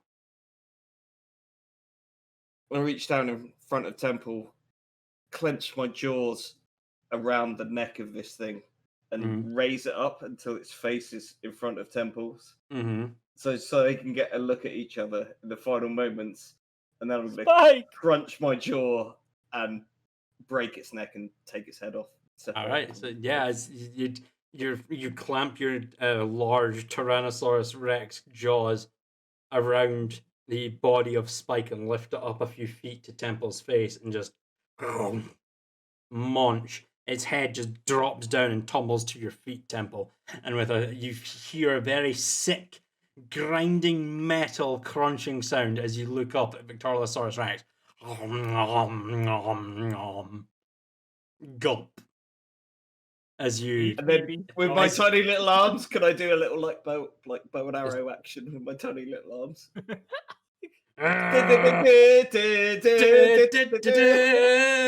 Yay! We're done! That was a long ass fucking encounter again. Holy shit. Ah, yes, because Spike is dead. Can you make Spike's icon like one size bigger, just so I can see what it would have been like if we'd have had like a Spike sequel where Giant Spike fights? Yeah, Giant Spike fights the T-Rex. No. Nothing but a kaiju fight. Yeah, exactly. It is a kaiju fight. It's fucking Pacific Rim right here. No, but anyway, we are going to go ahead and call the session right there and then, because that's past midnight. We've been going on for quite some time. Oh, it's going to take years to render this one, Scott. No, it's not. It's going to take a few hours at that, because that processor that you sent me, Ev, has actually done a hell of a lot of time for. Yeah, the extra rendering. threads is going to be great for your rendering. Yeah, the extra threads has done. It's dropped the rendering time from a video from like 18 hours to 4, which is fucking great. It's really good. But anyway, any issues, any comments, questions, concerns about that session, other than the fact that we've blown past midnight? Just really good fun. I don't know. It was just we had a proper laugh tonight, and I don't know why. Maybe it's because we had 2 weeks off. Maybe it's been really good fun tonight. I've enjoyed it a lot. You killed Spike, and while I know Adam did the damage, it was your call in the end for Spike to die. And it wasn't me, it was Victoriosaurus Rex. Yeah, it was Victoriosaurus Rex that ate Spike, so... I mean, he was an apex predator, so... I mean, Victoriosaurus Rex has an intelligence of 2, so... He goes where the food I'm not is. a steel predator. You can't blame Victoriosaurus Rex for that. But no comments, no concerns or anything like that about this session? I was worried for a while. I thought they were going to overpower us again, and then it just kind of... So, technically speaking, they could have, but I did kind of rebalance the encounter so that... I should have done it last time around, but I didn't. But this time around, realizing how powerful they were, I did kind of rebalance the steel predators so that... to quote the stunning roar... the steel predator emits a roar and 60-foot cone. Each creature in that area must make a DC 19 con saving throw. On a failed save, a creature takes 5d10 thunder damage, drops everything it's holding, and is stunned for 1 minute. On a successful save, a creature takes half as much damage. The stunned creature can repeat the saving throw at the end of each of its turns, ending the effect on a success. It doesn't make you immune to the effect if you succeed on the saving throw. That's what I changed. So that's why Nehtari and Victorilis weren't affected by the roar this time around. I also didn't give it a recharge. It was like a one per day thing. So because it hadn't been 24 hours yet, the others didn't have their roar. The 2 of them already used theirs, so you only got 1 roar. That's why I only had there was only 1, but I did make you immune to it for 24 hours after it happened, because it does balance it out that way, so that you're not roar. Alright, it started its turn. Recharge on the roar. It rolls a 6. It's going to stun you again, because that's fair and balanced, right? Is this one of these things where it's cool as like part of a pack of other enemies or on its own, but when you've got all of them, the ability just happens? Like, it's good to... Yeah, it's one of those abilities where if it was like leading a pack of like smaller creatures, then yes, it would be fine as it is. But with a pack of 5 of them, I kind of might have made the encounter a little bit too difficult for you all, since one of these things is a CR16. It was a fucking dangerous encounter with the 4 of you at level 14 for one of them.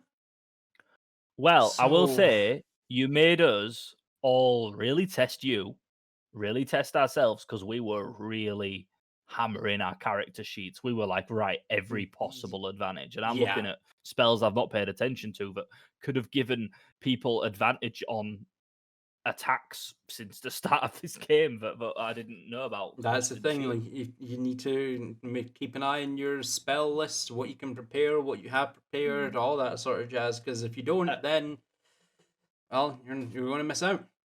And Well, if we that's hadn't a good rolled idea. so high, there was some really I good. mean, you like, roll two natural 20s. crits on fucking bite Yeah. attacks, which in themselves do fucking 4d12 plus whatever of damage, like 4d12 plus 7, so that goes to 8d12 plus 14 piercing damage on a crit.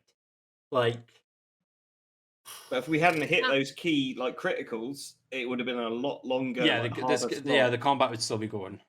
And also, we stuck to our original plan, which was put a big beastie behind them and a big beastie in front of them, and like try and sandwich them in the middle. And that, we actually did Worked. that, and it worked. So It worked out.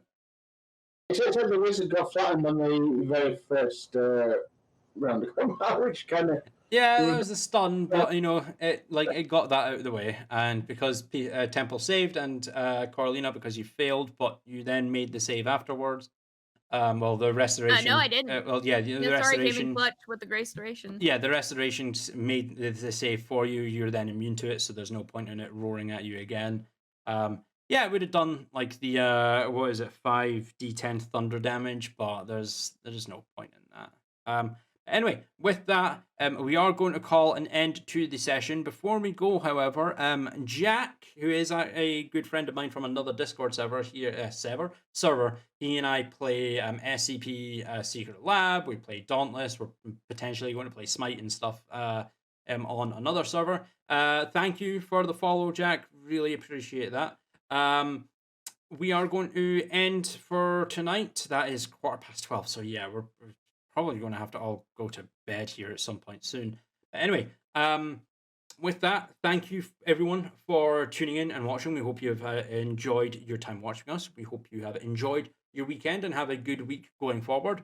Remember, restrictions are slightly being lifted, but they're still being enforced. So stay safe, maintain your social distancing, and as Kayla would say, Wash your goddamn hands. exactly. Wash your goddamn hands. Anyway, we are going to go. I hope you enjoy your time. We will see you later. Bye-bye.